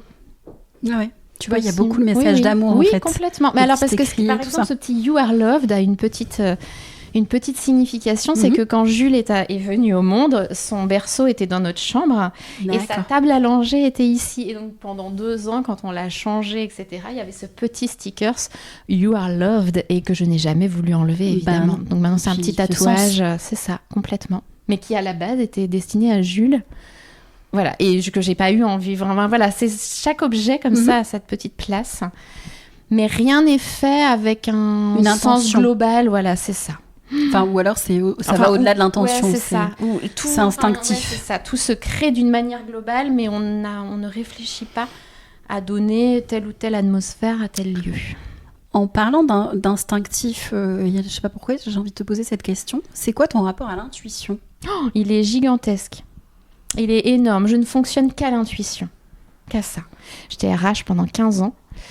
Je n'ai jamais fait de test, de papilles, etc. Je me refusais. C'est cool parce que j'avais quand même une direction qui me soutenait en ce sens. Et je n'ai recruté qu'à l'instinct. Qu'à l'instinct. Et aujourd'hui, tout ce que je fais n'est qu'intuition. Qu'instinct. Voilà, c'est viscéral. Tout, mes rencontres, mes choix, il n'y a que de l'intuition tout le temps. Ok. Elle te trompe rarement? Rarement. Très rarement. D'accord. Ouais, très rarement. À côté, c'est ton dressing? C'est notre dressing, ouais, tout à fait. Je dis ton dressing. Tout de suite. Alors, pas du tout. C'est moite-moite. Vraiment? Mais oui, quasiment. Bon, j'ai celle en angle qui est quand même plus grande. Mais quand même. Non, alors ça, c'était installé là. Et on l'a pas... c'est pareil, on n'a pas eu envie de l'enlever, de faire un dressing sur mesure. Ça nous allait très bien comme ça. Et donc, du coup, on continue à se servir de ce qui était là. Et c'est extrêmement pratique. C'est quoi ton rapport aux vêtements? J'ai un rapport aux vêtements... pareil, je dirais quand même avec un côté un peu comme les livres, un côté quand même un peu esthète. J'aime bien les belles pièces, j'aime bien les beaux vêtements, j'aime bien quand même quand c'est bien fabriqué, c'est-à-dire derrière, voilà, j'essaye quand même d'acheter pas forcément 100% français, mais européen quand même. J'achète plus jamais. La seule chose que j'achète chez Zara, c'est des jeans pour ranger Jules parce que je ne trouve pas forcément ailleurs. Voilà, et encore, si je peux aller chez Sirius, ce genre de choses. Mais voilà, moi, je n'achète absolument plus jamais de vêtements en fast fashion. Donc, une belle pièce, c'est déjà savoir que la pièce a quand même été fabriquée d'une manière la plus éthique possible. Et puis après, les belles matières, le travail de la couleur. Ça va être des choses très importantes. Et donc, du coup, je dirais... D'ailleurs, c'est rigolo parce que depuis 1 an et demi, je mêle Alors, j'ai toujours parlé quand même un peu de mode, mais c'est très en filigrane. Sur mon compte, voilà, il m'est arrivé régulièrement depuis 11 ans de mettre des portraits de moi, etc. Et donc, du coup, forcément, avec un portrait, on est normalement habillé, ce qui est mon cas.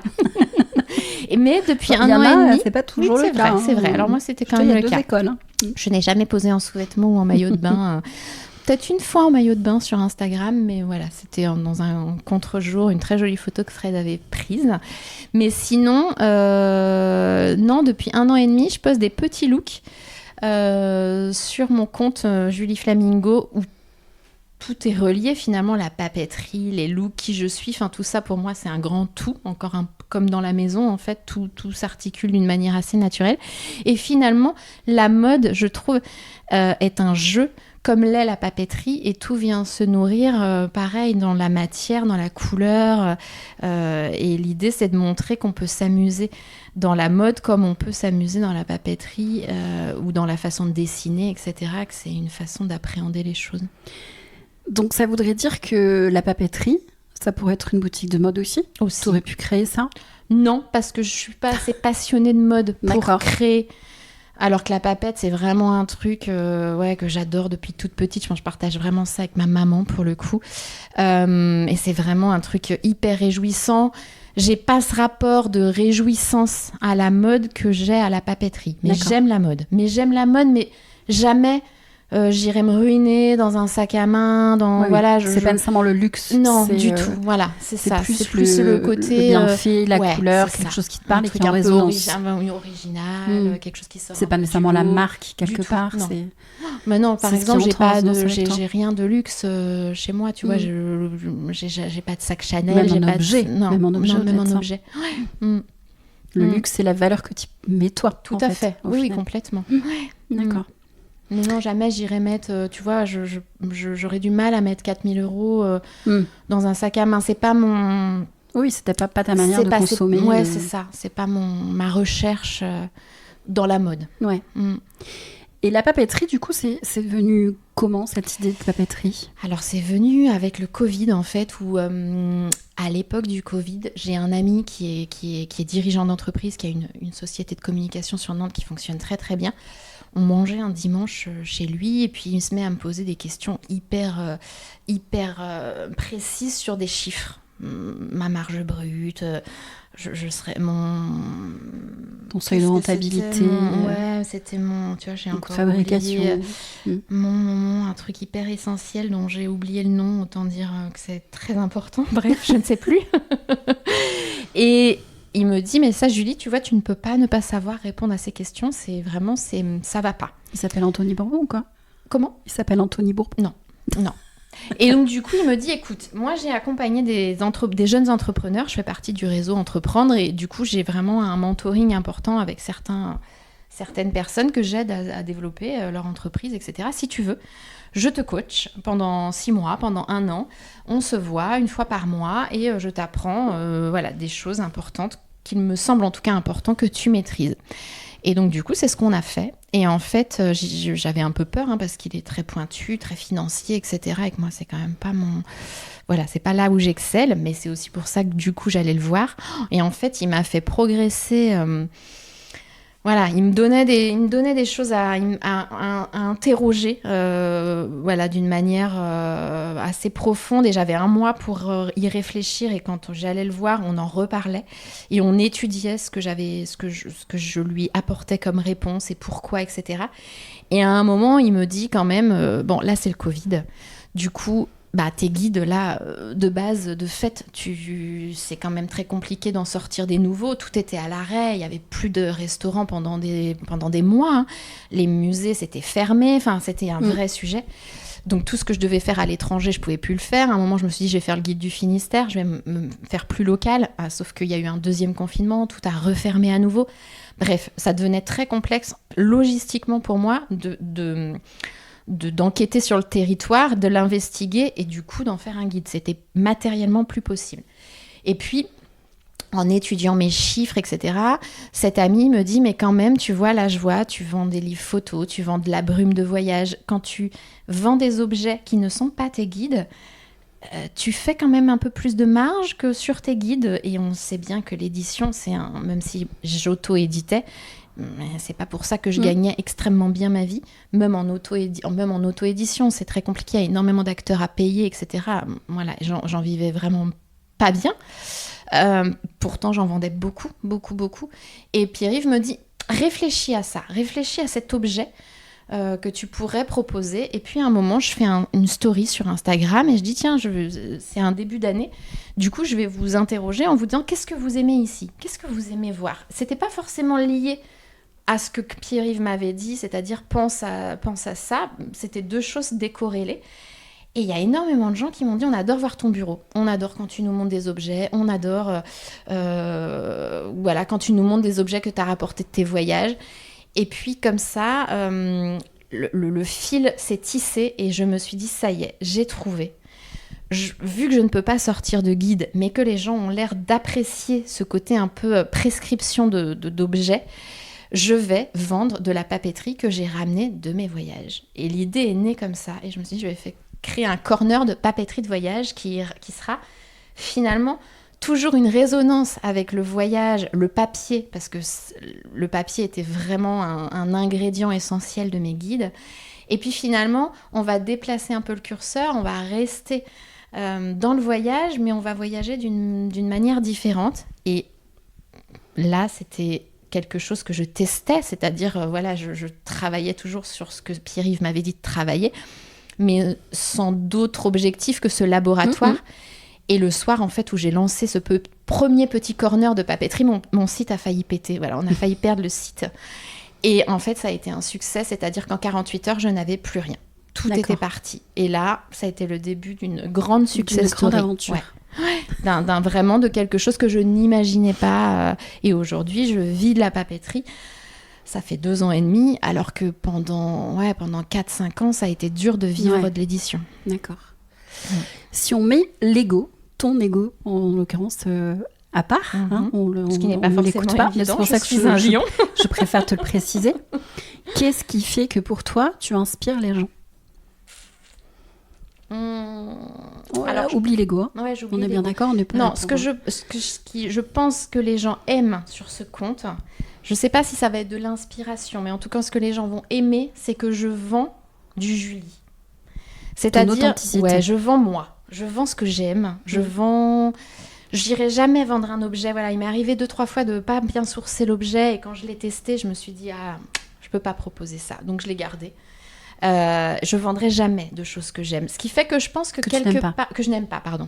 Donc, quelque part, quand je dis que j'aime quelque chose, je l'aime vraiment. Je ne mens pas. Je ne suis pas quelqu'un qui va mentir, qui va manipuler, etc. C'est pas dans ma personnalité. Donc, je pense que quelque part, il y a quand même une question de confiance dans ce que je peux dire. Et puis après, je pense qu'il y a plein de gens qui me suivent quand même depuis longtemps, qui apprécient cet univers que je peux avoir créé, enfin que je peux montrer, qui a de la personnalité quand même. Hein. Encore une fois, je dis ça sans vouloir me jeter des fleurs, mais j'ai un univers. C'est pour ça que je sais mettre l'ego, on n'a pas la foi. J'ai un univers et il m'appartient, ça je le sais bien. Donc je pense que ça donne du corps à tout ce que je montre. Je dirais que c'est les deux choses, c'est la confiance et le fait que ce que je propose est incarné. Est-ce qu'il n'y aurait pas une troisième chose aussi ? Enfin, Est-ce que tu n'incarnes pas aussi un peu de liberté ? Si, peut-être. De liberté, je te dis encore une fois, dans ton couple, on en a parlé un petit peu tout à l'heure, mais cette liberté de faire, de mettre en action, de faire des choses, d'avoir une idée, de créer quelque chose. J'ai des poils, donc ça veut dire que c'est une partie de vrai. En général, ça passe par là. C'est que je pense que tu as cette capacité-là en toi qui est de mener à bout un projet. J'ai pas peur, en fait. Voilà. Ouais. J'ai jamais peur. Et je pense que tu n'as pas peur d'être qui tu es aussi. Non, du tout. Voilà. En fait, la peur, c'est un sentiment que j'ai pas. J'ai pas peur. Donc, j'ai pas eu peur de quitter mon job. Par contre, je l'ai fait au bon moment. C'est-à-dire, je l'ai pas fait quand j'avais 3 ans d'ancienneté. J'ai eu des moments difficiles dans le salariat, hein, mais je suis pas partie pour autant alors que c'était très dur. j'ai su partir au bon moment, je pense. Et après, voilà, les choses ne me font effectivement pas peur. Je n'ai jamais peur. Je n'ai pas peur d'être qui je suis. Je n'ai pas peur de penser. Je n'ai pas peur d'affirmer effectivement qui je suis. Non, c'est quelque chose que je n'ai pas peur de me tromper. Parce qu'on parle souvent, par exemple, de l'échec. Pour moi, rien n'est un échec. En fait, c'est juste un moment. Ouais, c'est ça. C'est un parcours de vie. C'est pas un échec. Ouais, c'est ça. C'est quelque chose qui te fait comprendre d'autres choses fondamentales finalement à ton parcours. Et oui, j'ose être qui je suis. Ça, c'est sûr. Et on en parlait, du coup, j'étais invitée chez un ami, c'était quoi, samedi dernier. À un moment, on parlait de la place de parents, etc., la difficulté de s'estomper en tant que parent quand notre enfant est suffisamment grand. Et je lui disais que j'avais retrouvé une lettre de mon papa qu'il m'avait peint à l'aquarelle, mais du coup, vraiment calligraphié au pinceau, etc., pour mes 18 ans. Je l'ai retrouvé glissé dans un livre l'autre jour, il y a un an, et c'était pareil, un immense moment d'émotion, puisqu'à la fin, il signait « Deviens qui tu es ». C'est beau comme message. C'est beau, et en fait, ça représente tellement comment j'ai été éduquée. Mes parents n'ont jamais calqué le moindre souhait sur moi, en fait. Je suis devenue qui je devais être. Et j'essaye vraiment aujourd'hui de transmettre ça à mes enfants. J'espère vraiment réussir, parce que pour moi, c'est une grande réussite, en fait, de mes parents. En tous les cas, c'est ce qui le donne, enfin, ce que tu donnes à voir à travers ton Instagram. J'espère que c'est qu'ils ont une liberté de pouvoir exprimer qui ils sont l'un et l'autre, quoi. Et encore, je parle plus beaucoup de mes enfants. Non, vrai, mais les quelques petites choses, les danses d'anges, par exemple, etc. Qui concourait en battle hier de hip-hop. Voilà. Tu leur laisses laisses s'exprimer. Oui. Et c'est vrai que quand on est parent en plus de 2 garçons, alors les tiens ont un peu plus d'écart que les miens, mais c'est vrai qu'on a la tendance à les considérer comme une seule personne. Bon, ils ont 2 ans d'écart et que tu les gères quelque part en groupe. Et que, enfin moi c'est vrai que je m'en... Bon là ils grandissent un peu, ils ont 14 et 12 ans, mais du coup effectivement ils ont chacun leur personnalité, ça on le sait, mais ça veut dire qu'ils peuvent aussi chacun avoir leur passion, c'est ça. Et tu vois par exemple à un moment Jules il cherchait plus, tu vois, quand t'es cadet c'est plus compliqué de trouver aussi ta place, et Jules me disait je veux faire du hip-hop comme Ange. Et je dis, ça non mon chaton, parce que je vois bien que t'es pas quelqu'un qui passe ta vie à danser, je te sens pas investi par cette passion, et je trouve que c'est hyper important que tu trouves tes propres passions, parce que ce sera ta manière d'être qui tu es, en t'exprimant toi, Jules, et pas en allant chercher quelque chose que Ange fait. Ouais. Et du coup, voilà, je lui ai proposé beaucoup de choses. On a testé plein de choses. À chaque fois, elle me dit non. Voilà, moi, je suis pas une maman à inscrire mes enfants à plein d'activités. Pas grave, on trouvera. Et ça y est, Jules a trouvé sa voie depuis cette année. Et Jules fait du ping-pong et des échecs. Et ça lui va... Mais ça lui va comme un gant. C'est quelqu'un qui est très vif, qui est hyper alerte, etc. Et je suis contente parce que je vois bien qu'à travers ces 2 activités, ça y est, il exprime vraiment qui il est. Et voilà, il est en CM1, donc il n'a pas fait d'activité avant le CM1. Mais je suis contente d'avoir attendu et qu'il ait trouvé maintenant son espace d'expression maintenant. Enfin, il n'est jamais trop tard ou jamais trop tôt. Ouais, c'est ça. Et justement, si on repasse à la chambre des garçons, enfin, de chacun de leur univers... Alors, ils ont eu la même chambre pendant très longtemps. Pendant très longtemps, tout est relatif. Tu vois, tu es accueilli par une armée des ombres. Là, oui, attention. C'est impressionnant. La haie d'honneur. Et pendant longtemps, ils ont été dans la même chambre. Et puis, quand Ange est rentré au collège, ça nous a paru important. Ça y est que Ange ait son espace à lui. Donc, Ange a investi les combles qu'on a refait, enfin, qui étaient déjà aménagés, mais qu'on a encore réaménagés pour que ça puisse vraiment accueillir parfaitement Ange. On a fait des travaux d'isolation, etc. Donc, ça y est, Ange est dans le perchoir, dans un espace qui n'appartient qu'à lui. Voilà, moi, c'est vrai que je monte assez rarement dans cet espace. C'est vraiment son antre. Et par contre, Jules, pour le coup, c'est vraiment, nos chambres sont collées, donc du coup, je viens plus voir Jules dans sa chambre que Ange. Donc là, Julie, on y est quoi. Ouais. Ça y est, on est dans le dur. On est dans le dur. Au bout d'1 heure et demie, on y arrive. Je pense que cet épisode va durer plus d'1 heure et demie. Bon, c'est pas grave, on n'en voudra pas. Et puis on peut couper l'épisode, tout ça. Oui, écouter en plusieurs fois. Tout à fait. Cette papeterie, Donc effectivement, tout ce que tu disais, c'était que tout ce qui était inspiration, etc., ça se passait ailleurs. Et on va dire que cet espace, bien que ça soit un magasin de bonbons... Oui, par contre, c'est joli. On peut dire ça comme ça. C'est un magasin de bonbons. Donc, tu as envie de tout, de tirer les petits tiroirs. De regarder. Tout, voilà. Les papiers qui crissent, tout ça. J'ai une anecdote d'ailleurs à ce sujet. Je te la dirai après. Et malgré tout, ça reste ta pièce de stockage et de préparation Alors, de commande. de stockage... Je ne dirais pas ça de façon aussi brute. Vraiment, le pur stockage, c'est mon garage. Mon garage que j'ai transformé en entrepôt de stockage. Là, on est vraiment dans le stockage. Là, il n'y a rien de beau. C'est du carton, c'est de l'entreposage, c'est du cartonnage. Voilà. Là, et après, ma papeterie, c'est pas du pur stockage. Il y a quand même une petite mise en scène. Il faut que ce soit joli. Il faut que quand j'y aille, voilà, les choses soient bien rangées, que ce soit agréable à l'œil. Mais ce n'est pas un espace de développement personnel.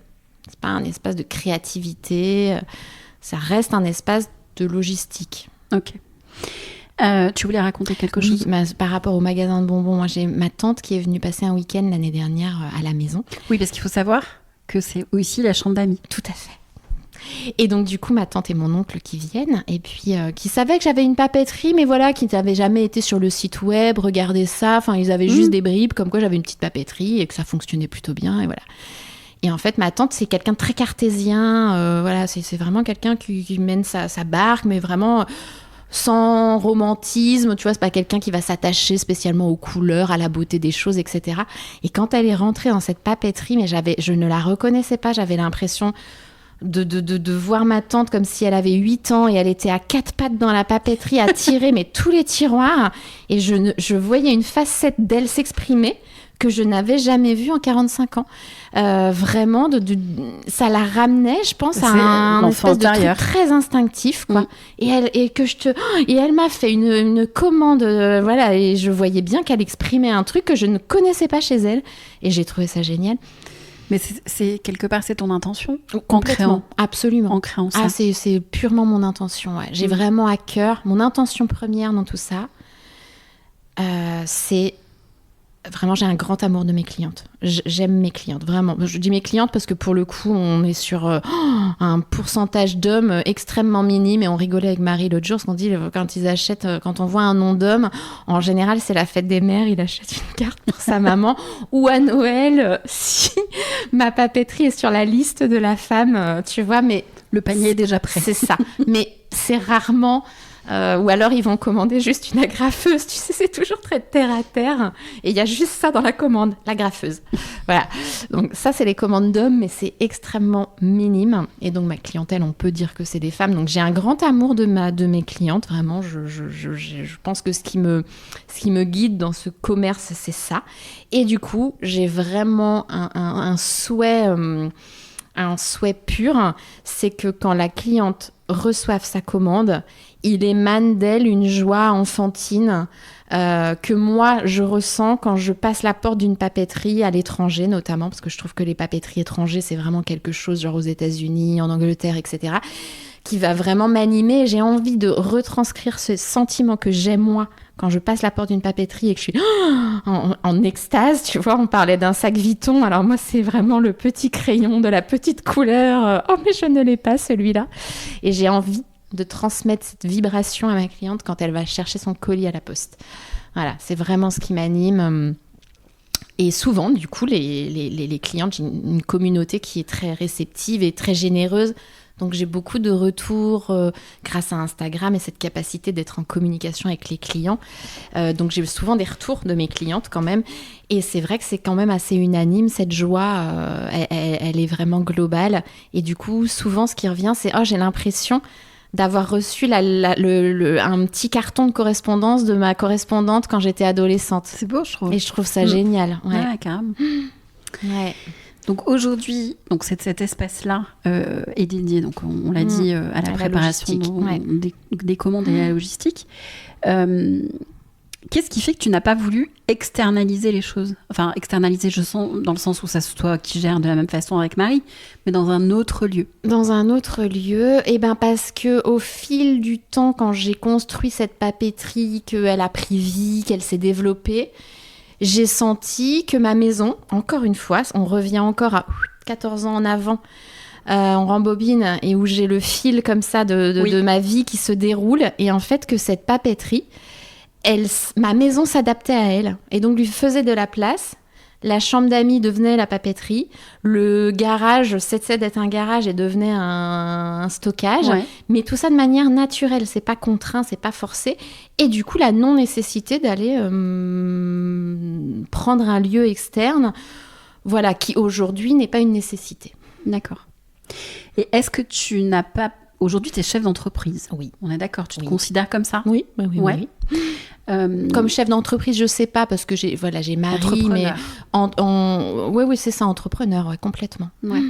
Est-ce que tu n'as pas peur qu'en ne laissant pas suffisamment d'espace à cette papeterie, quelque part, tu aies une vision peut-être moins ambitieuse, je sais pas si c'est le terme, de cette société, de cette entreprise que tu es en train de mener? Je sais exactement comment et où je veux mener ma papeterie. Et ça, j'ai eu cette révélation il y a justement peut-être 2 ans. Et justement, la quête du lieu faisait partie de tout ça. Et en fait, je me suis rendu compte, encore une fois, que j'étais à contre-courant des chemins de pensée et que moi, mon but, c'était pas de faire grandir ma papeterie en embauchant 10 personnes, en ayant 5 boutiques, en ayant une succursale à l'étranger. J'ai pas ces rêves de grandeur. En fait, ma papeterie doit me suffire à moi-même.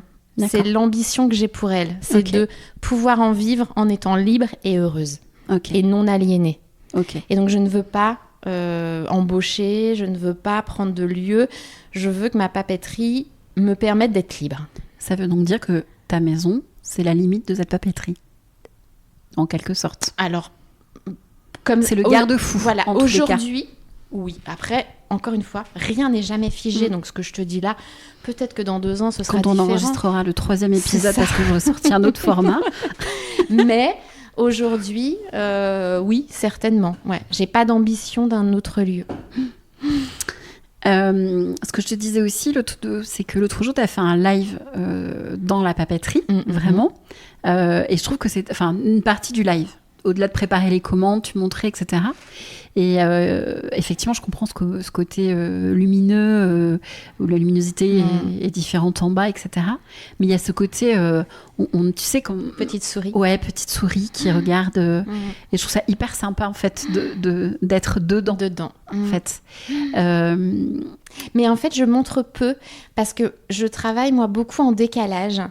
C'est-à-dire qu'il y a énormément de matos que je commande, et parfois 6 mois à l'avance, mais que je ne sors pas.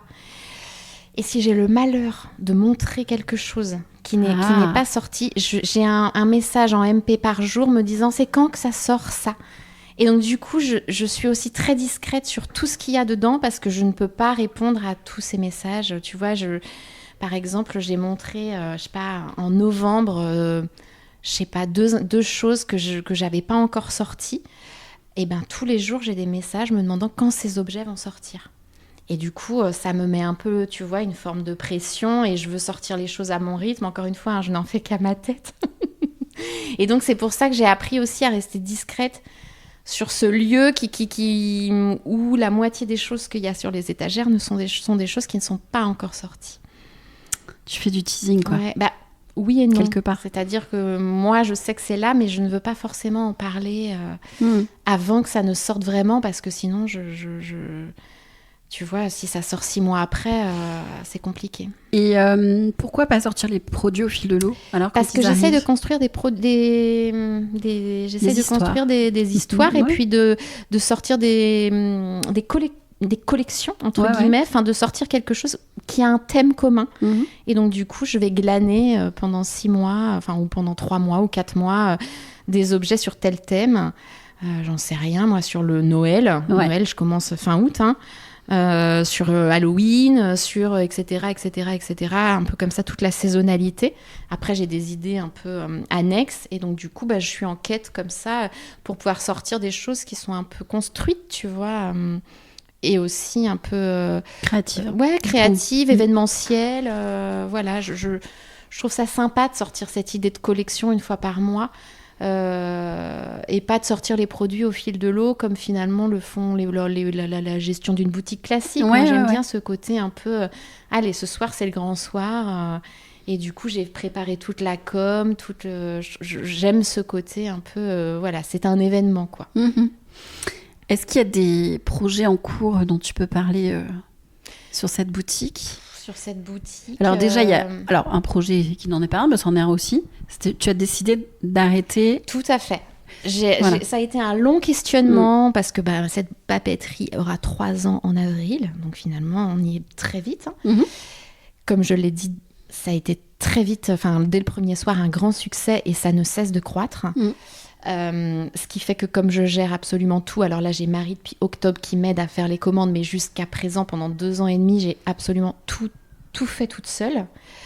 Et quand on dit tout, c'est vraiment, voilà, il n'y a rien que je ne fais pas, de manutention, de comptabilité, de direction artistique, de photographie, c'est vraiment extrêmement complet. J'ai perdu le fil de la question. C'était quoi ? Tu as décidé d'arrêter ? Oui, et donc du coup, voilà, c'est ça. J'ai quand même globalement un manque de temps pour avoir une double activité qui est la gestion et le développement de la papeterie et la gestion de ma maison d'édition. Maison d'édition, c'est donc du guide de voyage. Je dis guide de voyage, ça me demande quand même d'être dans une concentration extrêmement intense d'écriture, de composition du guide, etc., etc. Aujourd'hui, je vois bien que ma papeterie, elle est toujours en mouvement, toujours en activité et que c'est un peu 2 forces inverses et que je n'arrive pas à rester enfermée dans mon bureau une semaine pour écrire un guide. Je n'y arrive pas, je n'ai matériellement pas le temps. Et du coup, je n'ai plus l'espace non plus cognitif pour ça. Donc déjà, j'ai 2 espèces de forces comme ça qui s'opposent. Et puis, quand même... depuis le post-Covid, je m'aperçois que je m'éloigne de cette envie de participer à la promotion du tourisme parce que je vois de plus en plus le dégât du tourisme de masse. Alors, je n'ai jamais fait la promotion du tourisme de masse et j'ai toujours prôné le pas de travers, etc. Sauf que j'arrive à un constat aujourd'hui où je me dis que même à ma moindre échelle, même si je suis un éditeur indépendant, que j'ai pas un tirage, mais j'ai quand même un gros tirage. Nantes, j'en ai quand même vendu 8000, donc c'est quand même peut-être même plus. Aujourd'hui, j'ai pas les chiffres, mais c'est quand même beaucoup. À mon niveau, bien évidemment, et qu'aujourd'hui, je ne souhaite plus participer de près ou de loin, ou que mon guide ait ce côté effet des ailes de papillon, et puisse par résonance provoquer, comment dirais-je ça, provoquer du mal-être dans les habitants, chez les habitants d'une ville dont j'aurais fait la promotion. D'accord. Et quand je parle de mal-être, je parle par exemple, je sais pas, un lieu qui était chouette dont j'aurais parlé, qui devient hyper touristique parce que j'en parle, parce que telle personne va en relayer le truc et puis etc. Le lieu va devenir très connu. Il va échapper aux locaux, les prix vont augmenter, les locaux vont plus y aller. Par ricochet, la ville va devenir hyper influente, très à la mode, et les locaux vont plus pouvoir se loger. Ça, c'est des choses, je me refuse de participer, d'avoir une action aujourd'hui, en 2024, à ce niveau-là. Et donc, tout ça cumulé, et puis voilà, le poids, là, pour le coup, j'ai vraiment pris du temps. Ça fait 2 ans et demi. Oui, parce que c'était l'origine de ma création de société, tu vois. Donc, c'est vraiment quelque chose que j'ai mûri. C'est une décision et je l'ai vraiment prise en janvier. Je suis rentrée de New York. Je me suis dit, j'ai le guide de New York toujours en attente. Il est en attente. Ça fait 3 ans qu'il doit sortir. Est-ce que ce voyage que je viens de faire, est-ce que c'est la pierre finale de mon guide ? Et quand je me suis mis à mon bureau, je me suis dit non, j'ai pas envie de partager ça. En fait, je m'aperçois que c'est un territoire maintenant de l'intime. Ce que j'ai fait à New York, j'ai envie de le garder pour moi, j'ai envie de le garder pour mes enfants, pour mon mari. Voilà, ça m'empêchera pas de partager quelques clichés parce que je reste photographe et que j'ai des choses à montrer, mais je ne souhaite plus partager de lieux, je ne souhaite plus partager d'adresses, je ne souhaite plus faire la promotion d'un territoire comme je l'ai fait. Et quand j'ai réfléchi à ça, j'étais sereine et je me suis dit, ça y est, j'acte que c'est fini.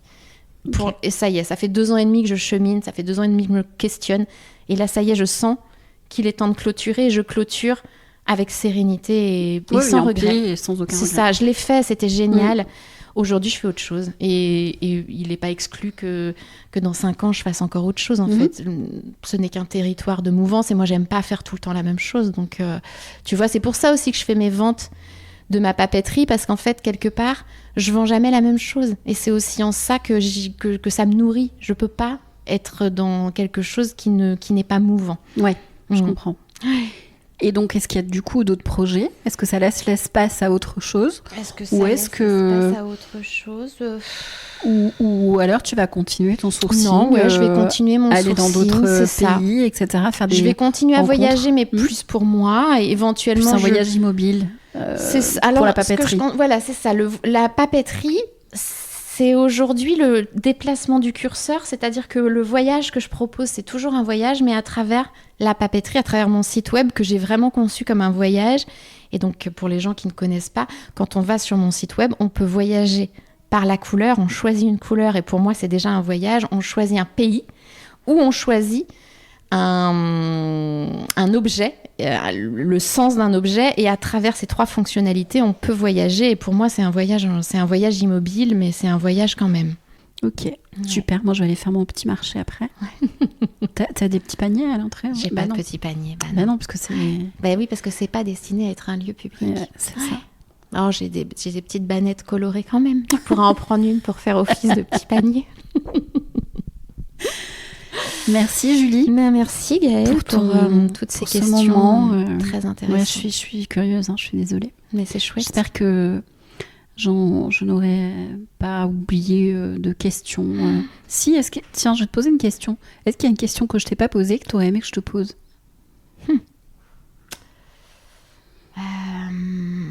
Est-ce qu'il y a une question ? Oh là là, tu m'as quand même posé pas mal de questions. Ouais, un peu, ouais. Je sais jamais. Ou peut-être une question que tes clientes ont déjà posée et que je ne t'ai pas posée. Par exemple, l'autre jour, justement sur la story que j'ai faite pour dire que j'arrêtais mon activité de guide, j'avais mis, voilà, de quoi souhaitez-vous qu'on parle ? Et une personne m'a dit, j'aimerais beaucoup que tu nous fasses un home tour de ta maison. Ça a été l'initiation de ce... ça fait un moment que je voulais t'envoyer le petit podcast, message. Mais tu vois, autant je ne ferai pas de home tour parce que je n'ai pas envie de montrer ma maison en images, parce que c'est un lieu intime qui n'appartient pas qu'à moi, on est plusieurs à y vivre, et puis c'est un territoire de l'intime. Mais autant je suis ravie de pouvoir échanger avec toi là-dessus, parce que je trouve que c'est à contre-courant justement de ces réseaux sociaux, et pourtant que j'embrasse à bras ouverts, mais j'aime l'idée d'aller à contre-courant d'une tendance, et justement d'être dans les mots, d'être dans la sensorialité, et d'imaginer par le prisme de... Ouais, c'est ça, des mots, ce que tu me demandais, ce que je cherchais à travers la lecture tout à l'heure. Et finalement, ton podcast, c'est un peu ça, c'est d'aller chercher, d'activer un imaginaire. Oui, c'est d'activer un imaginaire, et puis quelque part de livrer aussi des tranches de vie aussi, de notre façon de vivre l'espace qu'est la maison. Et puis quelque part on parle, tu vois, tu nous as parlé du tableau, tu nous as parlé de beaucoup de choses sans le montrer, donc quelque part ça respecte, je trouve, ton intimité, mais en même temps c'est livré, ça éveille quand même les choses, l'intérêt, la curiosité, mais sans trop en dire, et en révélant une personnalité aussi, ça. Même si on encore une fois, parce que je trouve ça quand même important finalement de protéger son intimité aujourd'hui. Oui. Je trouve ça fondamental. Oui, et en même temps, encore une fois, c'est un curseur qui est très difficile à mettre, parce que tu vois, de la même façon, pour d'autres personnes, faire un live dans ta chambre, non mais j'en reviens à ça, en fait, quand tu visites une maison, je sais pas, jamais si tu as ressenti ça, mais en fait, la chambre, c'est entre guillemets le temple. Ouais, tout à fait. Et tu sens que les gens, quand ils rentrent dans la chambre de quelqu'un, ils n'ont pas la même sonorité de voix. Ils sont beaucoup plus posés. Est-ce que je peux rentrer, pas rentrer ? Tu vois, il y a ce côté...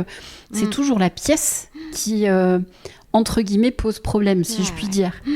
Et malgré tout, tu vois, c'est la pièce que tu mets en partie en scène. Donc c'est ça qui est génial, je trouve, parce que effectivement, tu veux protéger ton intimité, mais en même temps, tu vois, tu fais ce live. Parce que j'ai ce sentiment je protège mon intimité. En fait, je ne montre rien. Vous voyez juste un lit qui est fait, et il n'y a rien d'autre, en fait. Oui, bien sûr. Mais Mais pour d'autres, tu vois, la frontière pourrait être dépassée. Voilà. Et donc, c'est ça qui est hyper intéressant. Et ça montre quelque chose de ta personnalité, justement. C'est cette cloison que tu arrives à positionner à des moments, à des endroits et pas à d'autres. Et c'est ça que je trouve génial, en fait. Parce que c'est s'autoriser certaines choses que d'autres vont pas s'autoriser, et inversement. Voilà. Et que quelque part, c'est cette maison, ce théâtre qui est cette maison, qui montre ta personnalité, enfin votre personnalité à tous les quatre dans cette maison, quoi. Donc c'est ça qui est intéressant. Et c'est surtout le fait on mange tellement d'images. C'est ça. qu'à force, on ne sait même plus faire la différence entre ce qu'on aime ou c'est ce qu'on voit tous les jours. Et puis alors, il y a une nouveauté, il y a une nouvelle nouveauté, là, c'est l'arrivée de l'intelligence artificielle. Aussi. Où là, des images, tu ne sais même plus si ce que tu vois est réel ou pas. Et notamment sur de la déco d'intérieur. Donc voilà, c'est pour ça que j'ai voulu. Mais j'ai imaginé. Voilà, j'espère que ça fonctionnera vraiment parce que c'est vraiment, c'est un super terrain d'exploration. Merci infiniment. Merci à toi. Ta confiance, ton accueil, tout ça. Merci Gaëlle. Voilà, Décodage, c'est fini pour aujourd'hui. J'espère que ce nouvel épisode avec Julie vous aura plu. Merci infiniment à elle pour ses partages inspirants et sincères. Vous avez aimé ? Alors faites-le savoir en exprimant votre avis sur votre plateforme d'écoute préférée et en le partageant. Et si vous aussi vous avez envie que je vienne chez vous pour enregistrer un épisode de Décodage, eh bien c'est très simple. Envoyez-moi un email à bonjour@maisonconquête.fr. Vous retrouverez tous les renseignements concernant la jolie papeterie de Julie dans les notes de l'épisode. Je vous souhaite une belle journée et à très bientôt.